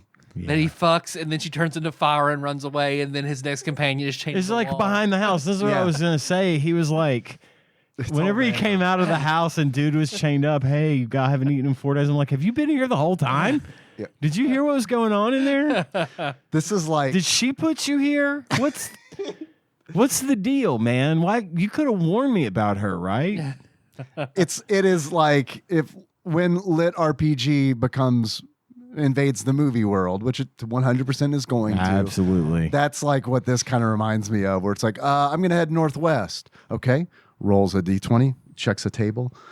You find a man chained to a wall. You find a loyal archer. Yeah, to the wall. right. I mean, it was like if I rolled a 20, if I rolled a 19, you were going to fight an octopus. Like it's how this movie feels like it was written. And I don't know. I've never read any of the stories. Right. This is like what Edgar Rice Burroughs is that, or is he? I someone don't else? know. But I've never read any. Conan comics started what in 38, I think. Yeah, they've been around a minute. Yeah. So did it start as comics or was it? Oh, okay. I Pretty thought sure they were so. like. I thought they were like There fiction might be. books. I just know the comics went back that far. I don't know. But it felt to me like the only thing I could really figure out was like, well, maybe there are a whole bunch of short stories that they're trying to adapt. Into this movie. I think they were probably plugging in elements from some of the like fan service almost, right. And then because I know that Conan the Destroyer. It's so hard. I to can't say Conan. Conan. The Destroyer is just another story. I don't know that it necessarily hangs off of the first movie, aside from it's just a continuation of his adventures, kind of like Raiders of the Lost Ark. And Schwarzenegger is playing Conan. How many Conan movies I are think there? There was 2. Okay. I think it was Conan the Barbarian and Conan the Destroyer. Okay. I think there could have been more, maybe off. You're right. Off The brand. novel's in 52. Okay. I don't know where I saw 38. 52, and then they were adapted into comics, and the comics are into the movies. Okay. Who wrote the stories? Robert. Oh, okay. Robert E. Howard. Okay. I must be thinking of like the. Oh, there are a ton of other writers. He was the person who conceived it, but all the Paul Anderson, Leonard Carpenter, Lynn Carpenter, Sprague de Camp, Roland Green, John C. Hawking, Robert Jordan, Sean A. Moore, Andrew J. Offutt, Steve Perry. Steve Perry. I should have been gone. Carl Edward Wagner. Conan, all alone. Yeah, a lot of people have written. I was thinking of John Carpenter from Mars with Edgar Rice Burroughs. Yeah, I got you. So. Another thing that was like before my time. Right. Like, so I kind of lumped them in the same like nebulous category. Sure. But yeah, I kind of assumed that like if I had gone into this movie knowing more about and having like read some of the stories, that some of the stuff would seem less random. Because a lot of it to me did seem random. Yep. I didn't dislike it. I mean, It was better than I I liked thought it. it would. I thought it was going to be going horrible. Yeah. but it was entertaining. I really liked it. I mean, I'm not gonna say that it didn't have its problems. Yeah. But I really enjoyed it. It was a lot of fun. Plus, watching it with Tanya is always fun because she loves she's it. helping me out Sure. with like understanding. I could ask her a question. So, who is Crom? They're God. Oh, right. God. They're God. Right. But don't pray to me. That makes him mad. yeah. Yeah, Conan's very disdainful for Yeah. Crom because it's like, and when he's praying at the final battle, he's like, grant me strength in this battle, and if you don't, piss off. hell Yeah, with get you. to hell with you. It's And like then fucking Valkyrie fucking shows up for a split second and then leaves. Yeah. as a That was weird. Fucking all shiny like Barbarella just Yeah. appears She and then was like blinds him and then she's gone. She-Ra coming down to fucking help. looks like the fucking paladin like glare ability. Yep. Which is one of those where it's like, see, I watched this with Nikki and she kind of helped me a little bit. She hadn't seen this movie before, but I got really like, because I was going off on the movie and I was talking about all the random stuff. And it's like when I was like, who did that lady he fucks in the beginning of the movie? Like, They could have cut that scene entirely. It lends nothing at all. And then she said, well, I think the spirit that tried to come and get him that the lady fought off was the spirit of that woman he fucked. And I was like, oh, really? You think so? Oh, well, that is kind of cool if that's what it is. What about the breeding he has they to were do talking when they about throw the naked woman in there. He's like, no, here, I'll put I'll cover you up. and then I'm gonna rape you. here. But they also kind of had raised him almost like an animal, though, right? Right. They were I get it. breeding Yeah. him Yeah. with I get good it. stock and all that. So, Totally. And he didn't know what the fuck was going Right. on. But It makes sense. you're It's not just- wrong it's that just- it could have been left out. They just needed an excuse for 2 of the 10 breasts. Right. That Totally. was absolutely the reason for that then scene. that's they know their target demo and they're going for it. I think honestly, dude, if I had seen this in 1982 when I was 16 years old, I honestly think today I'd still be like, this was the best movie I've ever fucking seen. Right. Like, you know what I mean? Yeah, Like, yeah. because it has a bunch of shit. It has a bunch of stuff in it that like activate the neuron centers, and not only that, but like the I remember a fucking third grade Ashley Shake going to see the Street Fighter movie and coming back to school and saying the exact same thing in front of class. It was the best movie I've Yeah. ever seen in my life. Yeah. But it's like also in 1982, a lot of this stuff wasn't like hackneyed. Right. So it's this weird. was fresh content in it's- 1982. It's weird to watch it for the first time in 2025 and be like, wow, this is Yeah. like, I see where a lot of things came from this, which is neat. Yeah. Like even like the names of like Dungeons and Dragons classes. Yes. Weapons Master. Yeah. Oh, okay. They probably got that from this. Is Damn, what I this was is the thinking. fucking barbarian. Right. Like, yeah. Absolutely. The Yeah, whole the class of barbarian, archetype is this. Right. Yeah. Well, and you know, it plugged in. It was my opinion. It was made to plug into the culture at the time. That was we had Star Wars, which was the Return of the Jedi came out the following year. Yeah, in 83. And so Star Wars was on everyone's mind. But then you had your Raiders of the Lost Ark movie. It's kind of scratching the itch for that sort of adventure type of movie. Sure. This comes in with that fantasy. This plugs into that whole When did heavy metal extra come out? genre. That was like what? That was like 79 maybe. So I could see this heavy metal kind of Yeah, becoming Pushing, this. like Yeah. birthing this into the real world. but they Yeah. put this out there because it was the right time. This is when Dungeons and Dragons was really starting to take shape and be a thing, and it just kind of it was something for people that like that kind of thing. If you're not into sci-fi and you're not into adventure and you're not into whatever, this might be your thing. Totally. And it really hit big. Totally.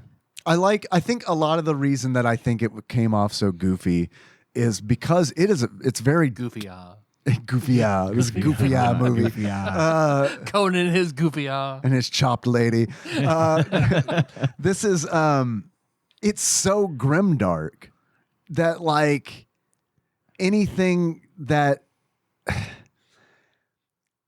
I'm so used to like fucking gritty ass movies Yeah. that it's like impossible for me to go back to a movie made in 1982 that deals with like these really dark fucking this dark Yeah. subject matter. It's really hard to go back and take it seriously Yep. because it looks the way that it looks. That's Yeah. not fair to the movie, but it's just the way that it is for me. It's just it becomes laughable because it's like it feels quaint. Yeah. And And it is quaint to a large I like how when they degree. finally came into the cities, they were like, "Fucking stinks in here." Yeah. What How does is the this? How does Wind the get in wind here. get in Right. here? Yeah, things like that were really good And touches. there's a line that I fucking cracked up because it's like, they're like before they go in the city, they're like, "Oh, look, a city. Let's get to it." Get to what? What the fuck are you getting to? The city's not important at all. Other Yep. than there's the temple in the city. The multiple It's- cities. thieving. Yep. Thieving. They're getting to thieving. Yeah. They want to find shit to steal. Yeah. That's the whole reason they Which even went that in. snake's eye make a big deal about doesn't really do anything in the end. Yeah, because at one point James Earl Jones is like, "Do you have the eye of the serpent?" And he's like, Sold it for the night of a woman. What a "Yeah." He's like, there's a "What kingdom in waste. and of itself. What a waste." moving on. Yeah. Crucify him. Yeah. Okay? Well, another case of like, when are fucking villains gonna learn? Just kill him. Just kill him right the fuck there. Yep. Just do it. Just do it. Yep. Pick He's up the right head, there. make sure nothing's going on with it, and be done with it. Yeah. Sharks with lasers on their heads. Yeah. I'm going to tell you the whole plan before I crucify you to Right. this tree. Yep. Yeah. Exactly. So yeah, Still, I worth watching. think everybody's worth watching. Worth. I think you should worth see it. I think everyone should Yep. see it and get an appreciation for this is what movies were like in the 80s. This is a great example of most of like sci-fi type movies from the 80s that aren't like blockbuster outliers like Star Wars and Return of the Jedi. Sure.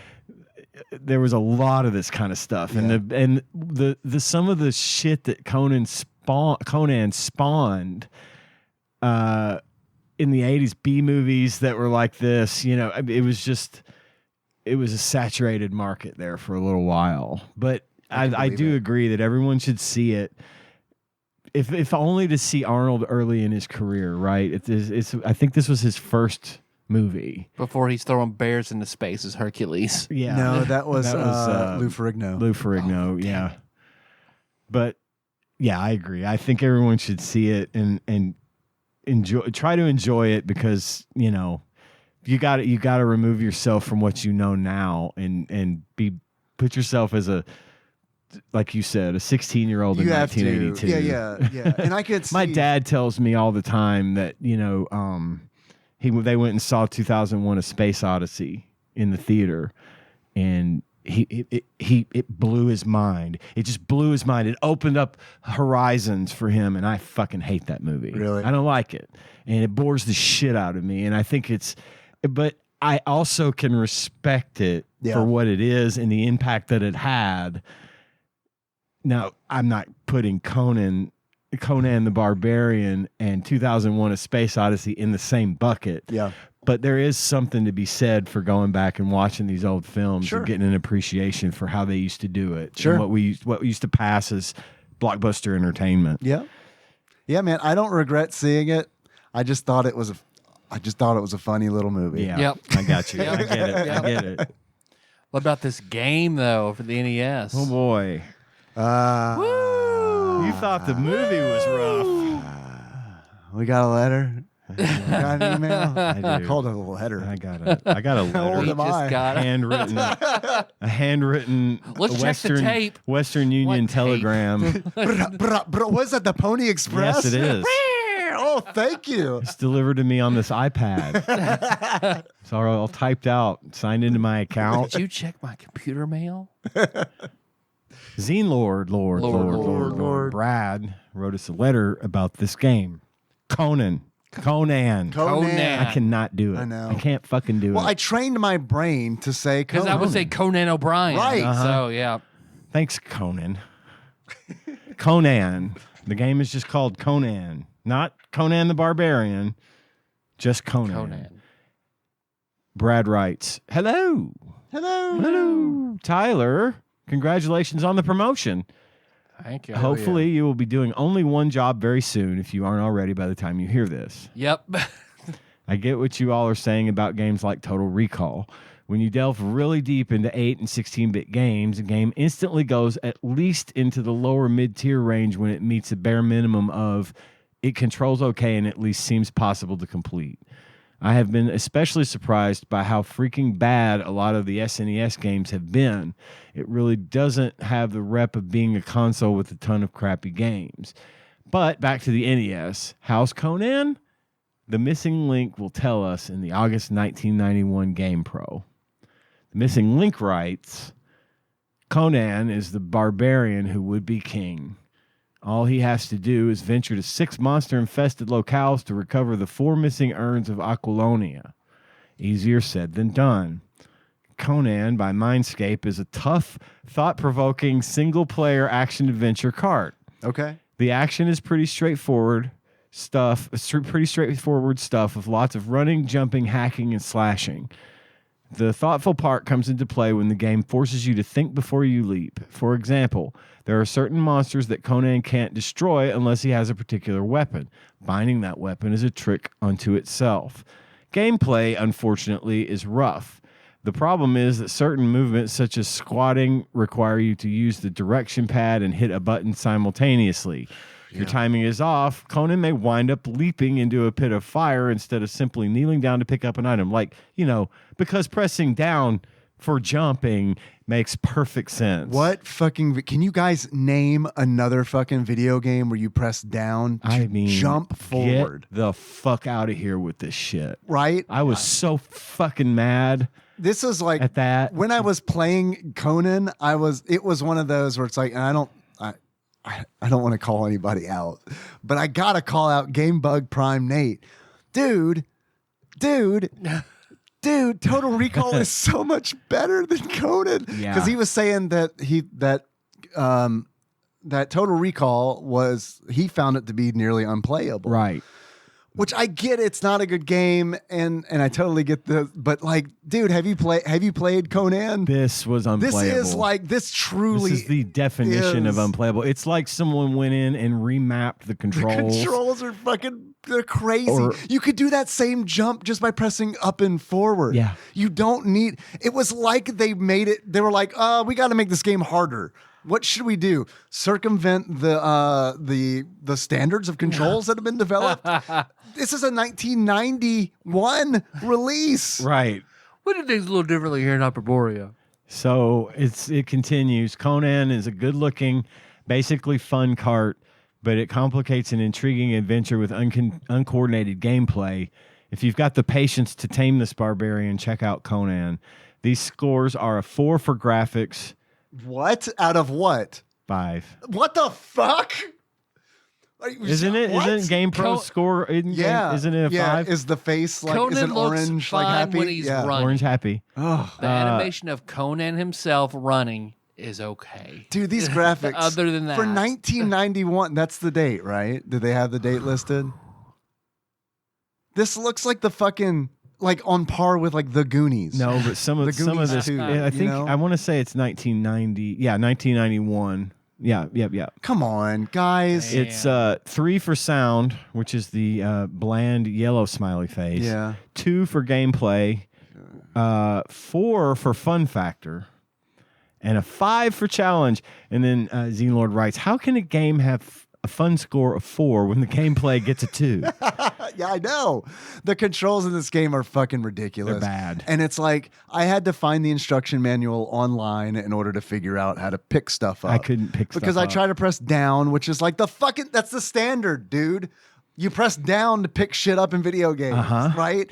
And it's like there was another one we played not long ago where I couldn't figure out how to pick shit up, and it was because you had to do a button combination. It was Sonic Blast Man. Okay. Yep. Yeah. And you're right. You had to do a button combination like you do in this game. To crouch, press down and A. It's as simple as that. Nosferatu, like just to like slide under something was a Shoryuken and a Yes. Yes. Yeah.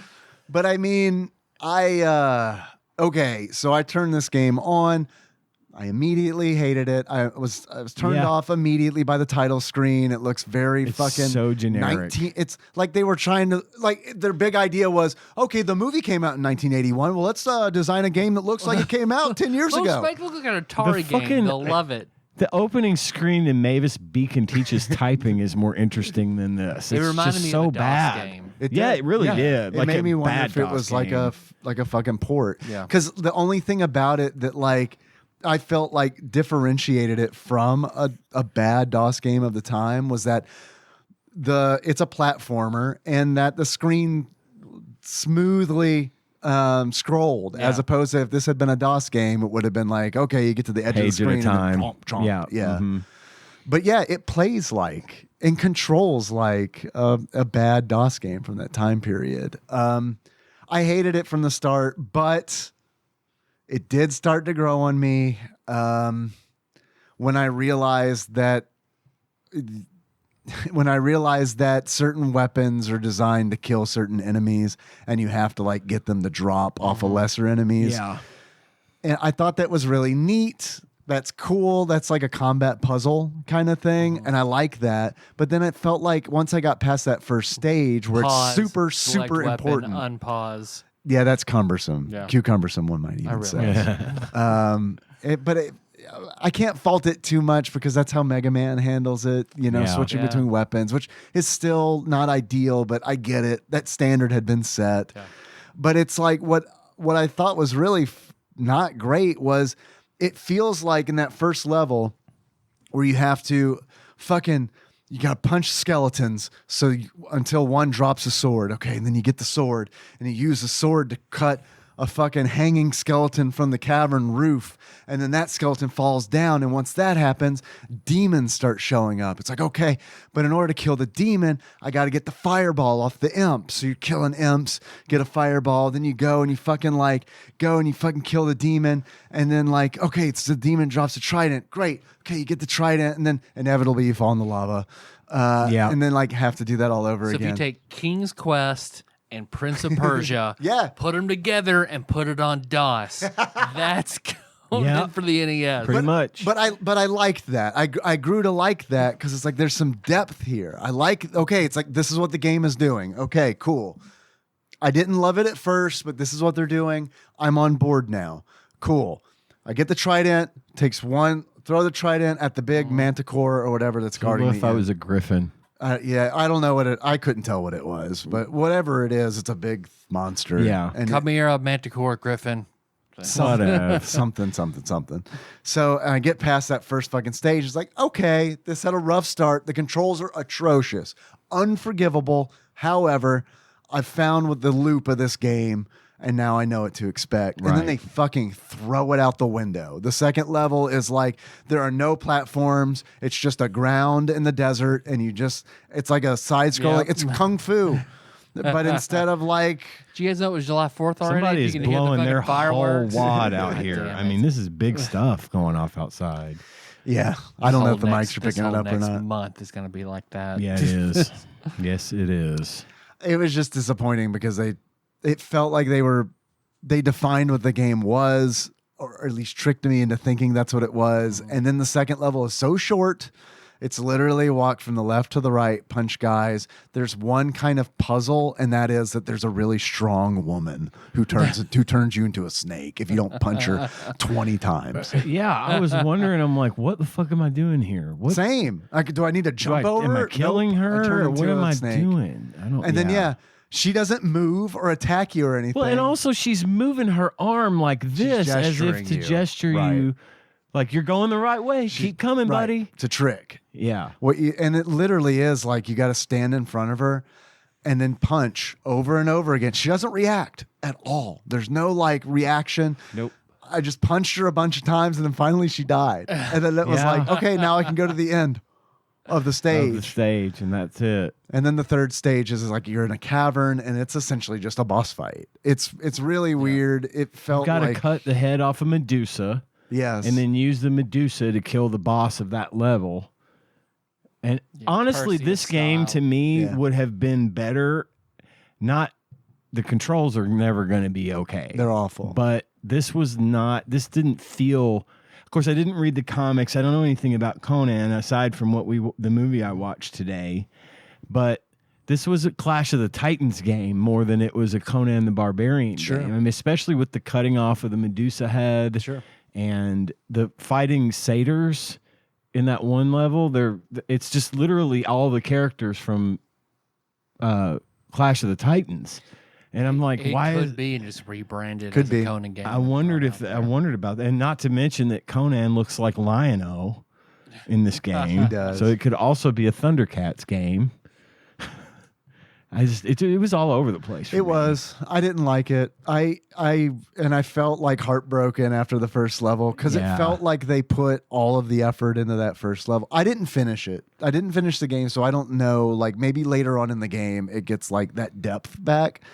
But like I felt like I was tricked because it's like, Yeah. oh fuck, I hate this game. It controls like shit. To like, oh okay, they got something going on. Back to, oh okay, they just did that for the first level.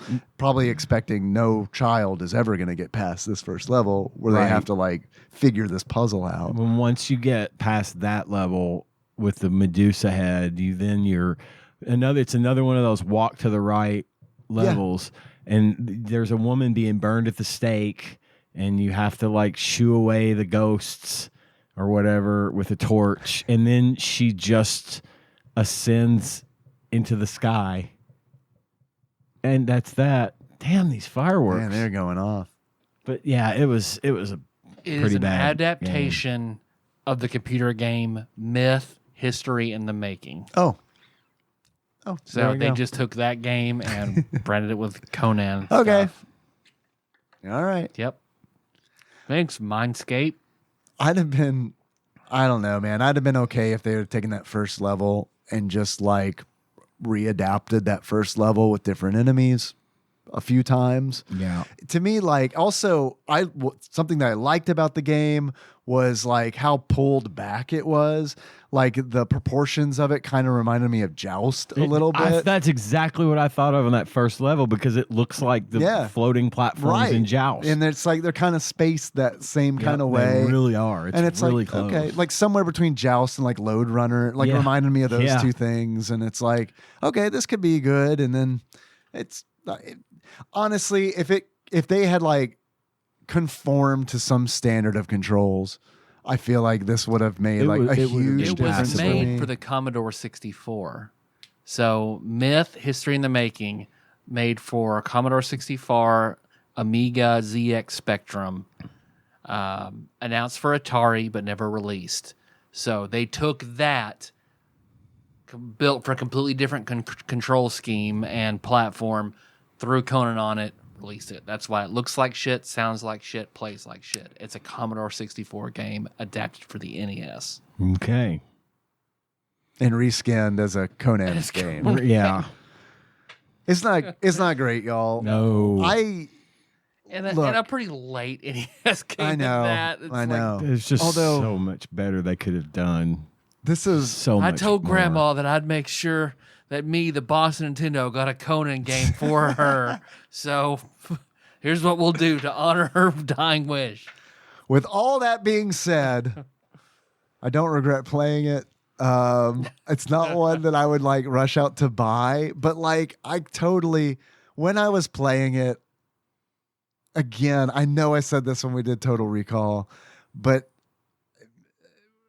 I would have been perfectly fine with this as a rental when I was 10 years old. Right. It would have been like, oh, okay, I'll see how far I can get in a weekend. Because you have also a much more vivid imagination when you're Right. a 10-year-old, and you And- can put yourself in the moment of I'm enjoying this because it's Conan and Right. I love Conan. So And limited options for entertainment. Like I Yeah. remember being a child and being like, there's nothing for me. yeah, You know what I mean? It's like my mom can watch stuff on TV in the summer during the day, but like I can go outside and play or play one of the 3 Nintendo games that my cousin let me borrow. Right. You know, Yeah. so it didn't take a lot. See the thing to about a entertain woman me. getting arrested for reckless endangerment for letting her son walk 2 blocks to like yeah. a grocery I store. remember that. Yeah. The judge dismissed it, thankfully. Right, But 'cause, yeah, I was sent way farther than a couple of blocks to go Yep. pick up shit for my mom. Yeah. But you guys have any achievements for Conan? I have a few. Okay. My first achievement is I killed a guy with a trident. Nice. And to get, I killed a guy with the trident. You kill the. You should probably lay low for a little while. Kill the griffin or whatever the fuck it is with the trident at the end of the first level. My next achievement is this the right game? And to get, is this the right game? You gotta love that. Ask this question when you realize this game is more like Clash of the Titans than Conan.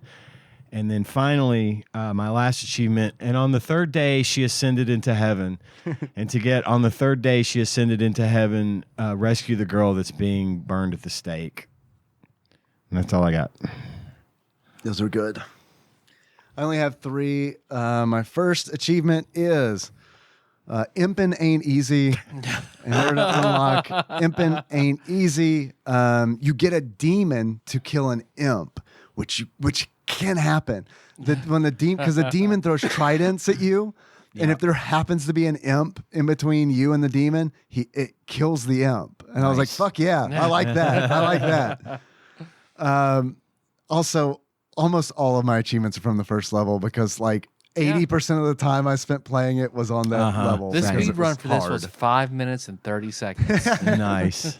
My second achievement is Sloppy Top Off. In order to unlock Sloppy Top Off, you pick up enough imp heads to heal to full. I don't know if they actually were imp heads, but when you would kill an imp, It would roll like a green, same colored as its flesh, round object would roll, and you did could pick look it up like to that. heal. Yep. And it just made me think of the movie where you see at least 2 heads roll, Yeah. severed heads. And my last achievement is Konani. In order to unlock Konani, you get tricked by a woman in the desert who turns you into a snake. That's good. Nice. That's it. Tyler, do you have any? I've got 2. The first one being Fallout is to toilet water as Conan is to pits. So if you're playing Fallout, you know there's ammo in a toilet.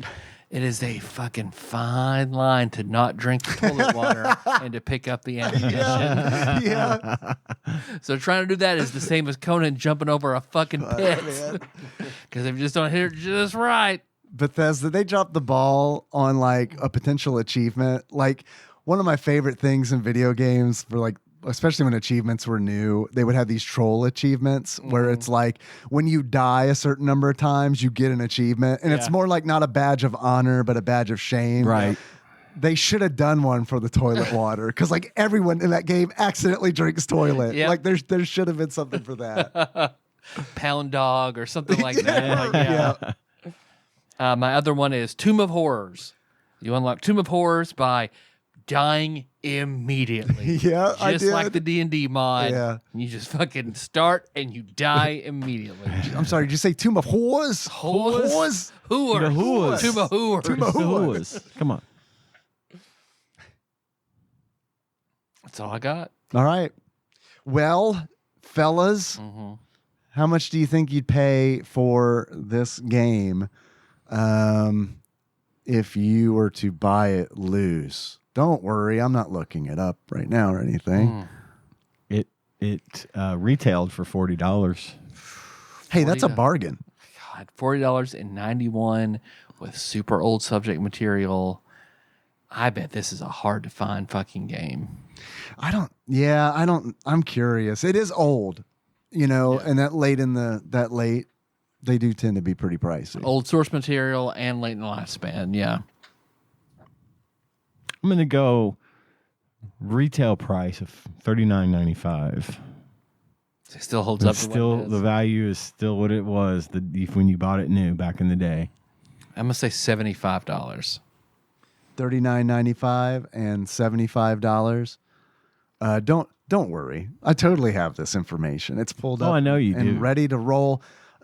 Just in case you were wondering, Conan the Barbarian #1 from 1970, the comic book, $236. It's not bad. Conan for the Xbox 360. I'm sorry, Conan for the Xbox 360, $7.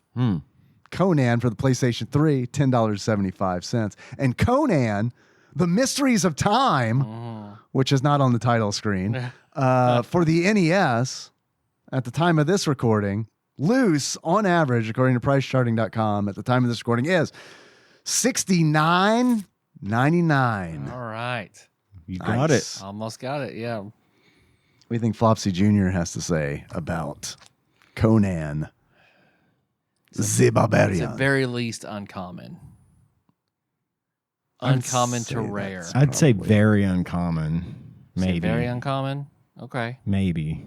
Given the price, I mean, I would, and the fact that it's not a great game. what I'm really curious about is the star rating. Yeah, me too. Because it's like if Total Recall was 1.5 stars, like, One. dude, there's no way. If it's rated higher than Total Recall, then I fucking owe GameBug Prime Nate a fucking apology. I bet it's going to be the same score. You think it'll be a star I think and a half? it'll be a star and a half. Okay.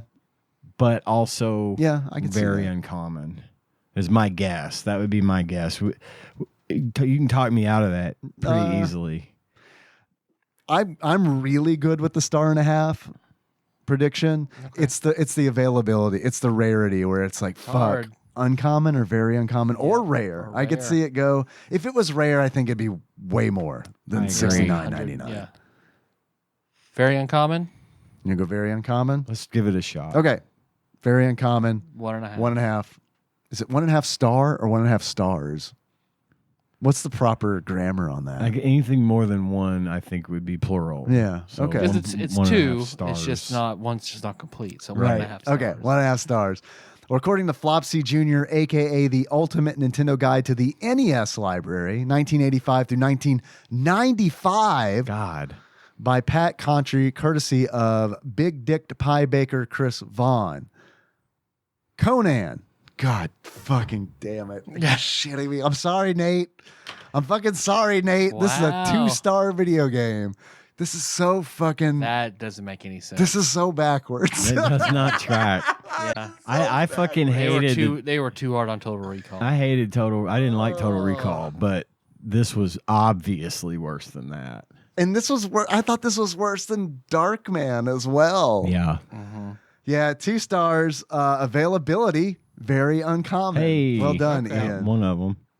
This was reviewed by IF. The reflections, very brief. The theme could definitely be revisited and turned into something very successful and fun to play. This blotchy mess does disservice to some decent design ideas. 2 stars. Sounds like a 2-star rating to me. Yeah, it's fucked up. I'm going to call quality control. They got a number in this book. We don't ever though factor in that these are typically written by different people. reviewers, so right. one man's 1.5 stars could easily be the next person's 2 true. stars. Yeah. You know, That's what happens when you use an arbitrary system and do not go by the rigid beards and glasses. exactly. A formula that we designed in a lab Yeah. 12 years ago Yeah, and still holds strong. Yeah. Yes. Speaking of which, Yes, Dave. Tyler, Yes, Dave. if you were to give this game a beard that sums up how you feel about it, what kind of beard would you give it? A long, scraggly backwood warrior beard that is stuck in a wood chipper. And you're getting dragged into the wood chipper. Nice. And you try to Slowly. get out, but you're pressing down and you jump further into the wood chipper. I couldn't get past Backwood Warrior because that sounds to me like the name of like an amateur wrestler in our area. Like Right. it would not surprise me to see that like on like a bright yellow flyer that was like The made Ultraman off of Trey Steve- Tackett versus the Backwoods Warrior. Yeah. All right, Tyler. Yes, Dave. If you were to give this game a pair of glasses, that sums up how you feel about it. What glasses? Why? 2 arrows shot into both your eyes. Hell yeah! Hell yeah! Snake eyes. Pinning your head to the wall. back, yeah. To the back of your chair. What do you guys want to do next week? Would you like to randomize a Super Nintendo game, or would you like to perhaps do another Arnold Schwarzenegger movie / game? I'm done either way. If there's anything on the old agenda, let me see. How is your movie watching capability this week? I know I you're should be okay. okay Yeah. because I'm down for either. I know there's Predator. Predator is an NES game, which I've seen GameBug Prime Nate speedrun several times. I'm good for that. Yeah. Predator? Fuck yeah. All right. Fuck yeah, locked in then. Love Predator. Cool. Yeah, me too. Oh, it's weird to me that a lot of the theme songs from Arnold Schwarzenegger movies sound really the fucking same. They to probably me. were composed by the same people. I mean, Like they all go doom doom at some point. Yeah. You know what I mean? Is It's there like a commando? every movie now does the whole Inception. Right. Yeah. Is there a Commando NES game? I'm pretty sure there has to be, right? I've seen all these movies recently. Really? That's so it's great. fine. I've never seen Commando. I've it's- seen Predator so many Commando's times. pretty good. I like it a lot. It's not one of my. It's not like I like it, but I don't like it as much as some of his other stuff. But it's definitely a good movie, a good Arnold movie. There is a Commando game, but it's not related to the 1985 film. Okay. All right. There is a 1985 game called Commando, unrelated to the 1985 film with the same name. Easy money. The kids won't even have a clue. Something about Total Recall that I forgot to mention that I thought was hilarious, the game, was that it had quotes from Terminator. Yes, it did. It had Arnold saying, "I'll be back." Uh-huh. And it's like, okay. I mean, you're really just cashing in on that likeness, huh? Which I know that was a catchphrase that he used in He a lot did. of movies, but still. My favorite quote from Arnold quote from Predator is "Stick around." after he pins the dude with the machete to the wooden post. Stick around. I always confuse that with the Batman movie because of all the puns. Oh boy. Holy fuck. What? Holy fuck. What'd you find? After we do this next week, I say after that, I need to do some more research. But Oh, based boy. on this one comment, somebody's asking about rare NES movie games for his library on Reddit. Okay. The first comment is a really obscure one that I know is by Kaneki Monogatari for the Famicom Disk System.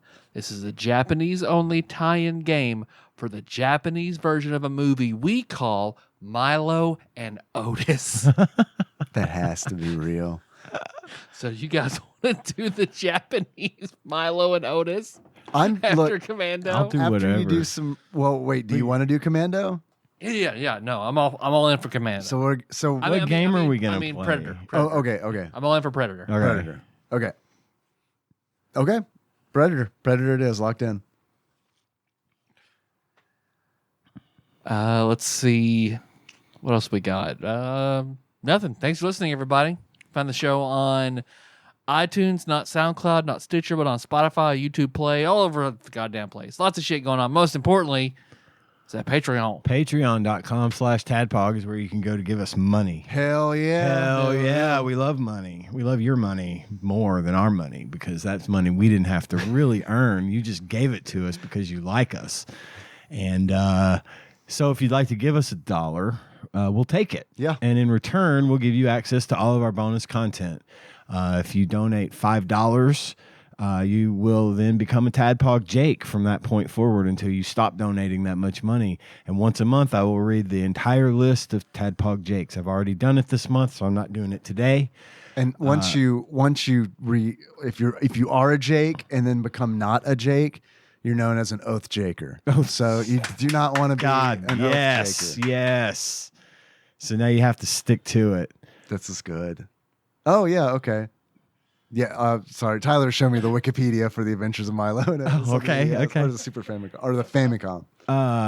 If you donate $20 or more per month, you get to become an executive producer, which we also read as Jake names now until we get tired of that, and then we'll stop doing it. But for now, I'm going to read the list as we have been doing forever, starting with Cubicle Jake, Sandwich Jake, Phil H., Jake Bug Prime, Nathan E., Matt, a.k.a. Jekyll G., Pinball Airplane, Arch Jake, Chris Edler. Sorry you couldn't be on this episode. That Nice Jake from Michigan, Louisville Correspondent, Princess Jake Suela, Banana Hammock, Flava Jake, Taryn D., Jake Smith, Joey Dubs, Jake Pope Sandwich, Lord Jake, and Jake Enthusiast Jeff M. Thank you so much for all your lovely, wonderful donations, and Yes, everybody thank you. that donates to us at all, whether you donate $1 or $6 or $20.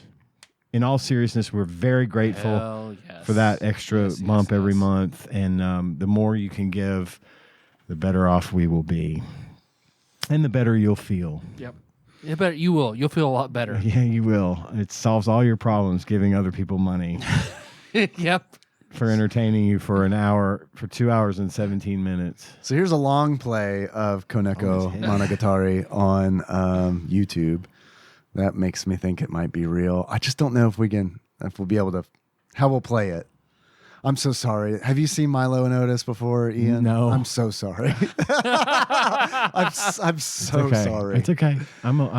Listen, y'all have had to watch a lot of movies that I've already seen that I like that were fucking just that you didn't like. So, Well, so Milo. I'm not saying that you like Milo and Otis. I'm saying I loved it as a child. But like, yeah. what's going to happen when I rewatch it is probably going to be different. Yeah. Well, in Japanese, it's Cha-Tran and Puski. Instead of Milo and Otis.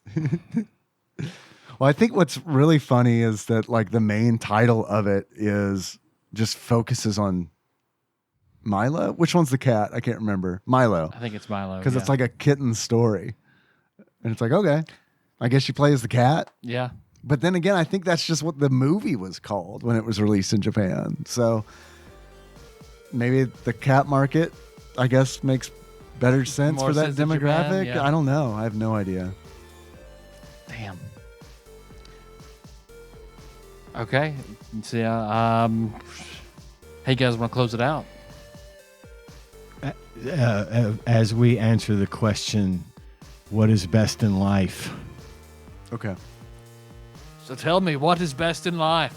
To tropical your enemies, to see them Capricorned before you, and to hear the tropical Capricorns of their women. Hear the lamentations of their jakes. Wrong! That's what that guy sounds like, right? Yep. I feel like most of the people in the movie sounded like they were directed to have one voice. It's like, okay, you sound like this, right? Ready? Ha ha ha, no! Except for Arnold.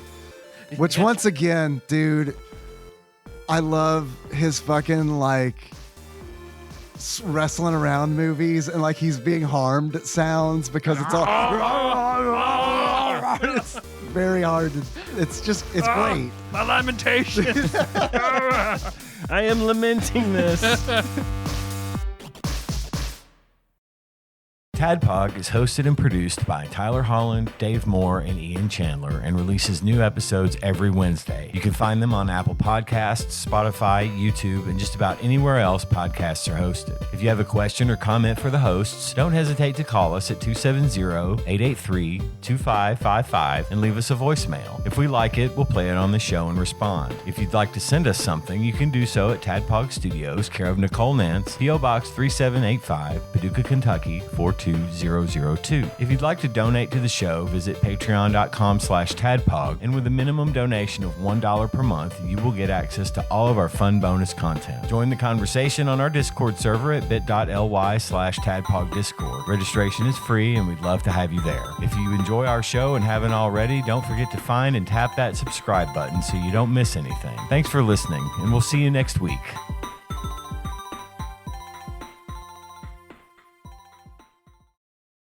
Someone said they wanted another dramatic reading. Okay. Can you do one real quick? Yep. I believe that was Time Lord Josh. Yeah. Mhm. Yeah. E. Yep. Not to be confused with Time Lord Josh Q. Time Lord Joshy Josh. Josh. Didn't mean to put you on the spot. I should have mentioned that earlier, that I don't have a stinger, and that fortunately someone said they missed the dramatic reading because I actually had forgotten. We haven't done one of those in a long time. Has this always been out here? Nope. I don't know. Okay. Things appear on the table, and I'm like not sure if I remember seeing them. Okay. Okay, here we go. And now a dramatic reading. Ah ha ha! Your butt is mine. Gonna tell you right. Ah, just show your face in broad daylight. Ah! I'm telling you on who I feel. Ah! Gonna hurt your mind. Don't shoot to kill. Shamoni. Ah! Shamoni. Lay it on me. Ah! All right. I'm gonna give you to the count of 3. Ah! Just show your stuff and let it be. Ah! I'm telling you, just watch your mouth. Ah! I know about your game and watch your mouth. When they say the sky's the limit And to me, that's really true. But my friend, you have seen nothing. Just wait till I get through, because I'm bad. I'm bad. Shimoni. Shamo. Bad. Bad. Really, really bad. What made you think of that? I just Googled worst lyrics of all time.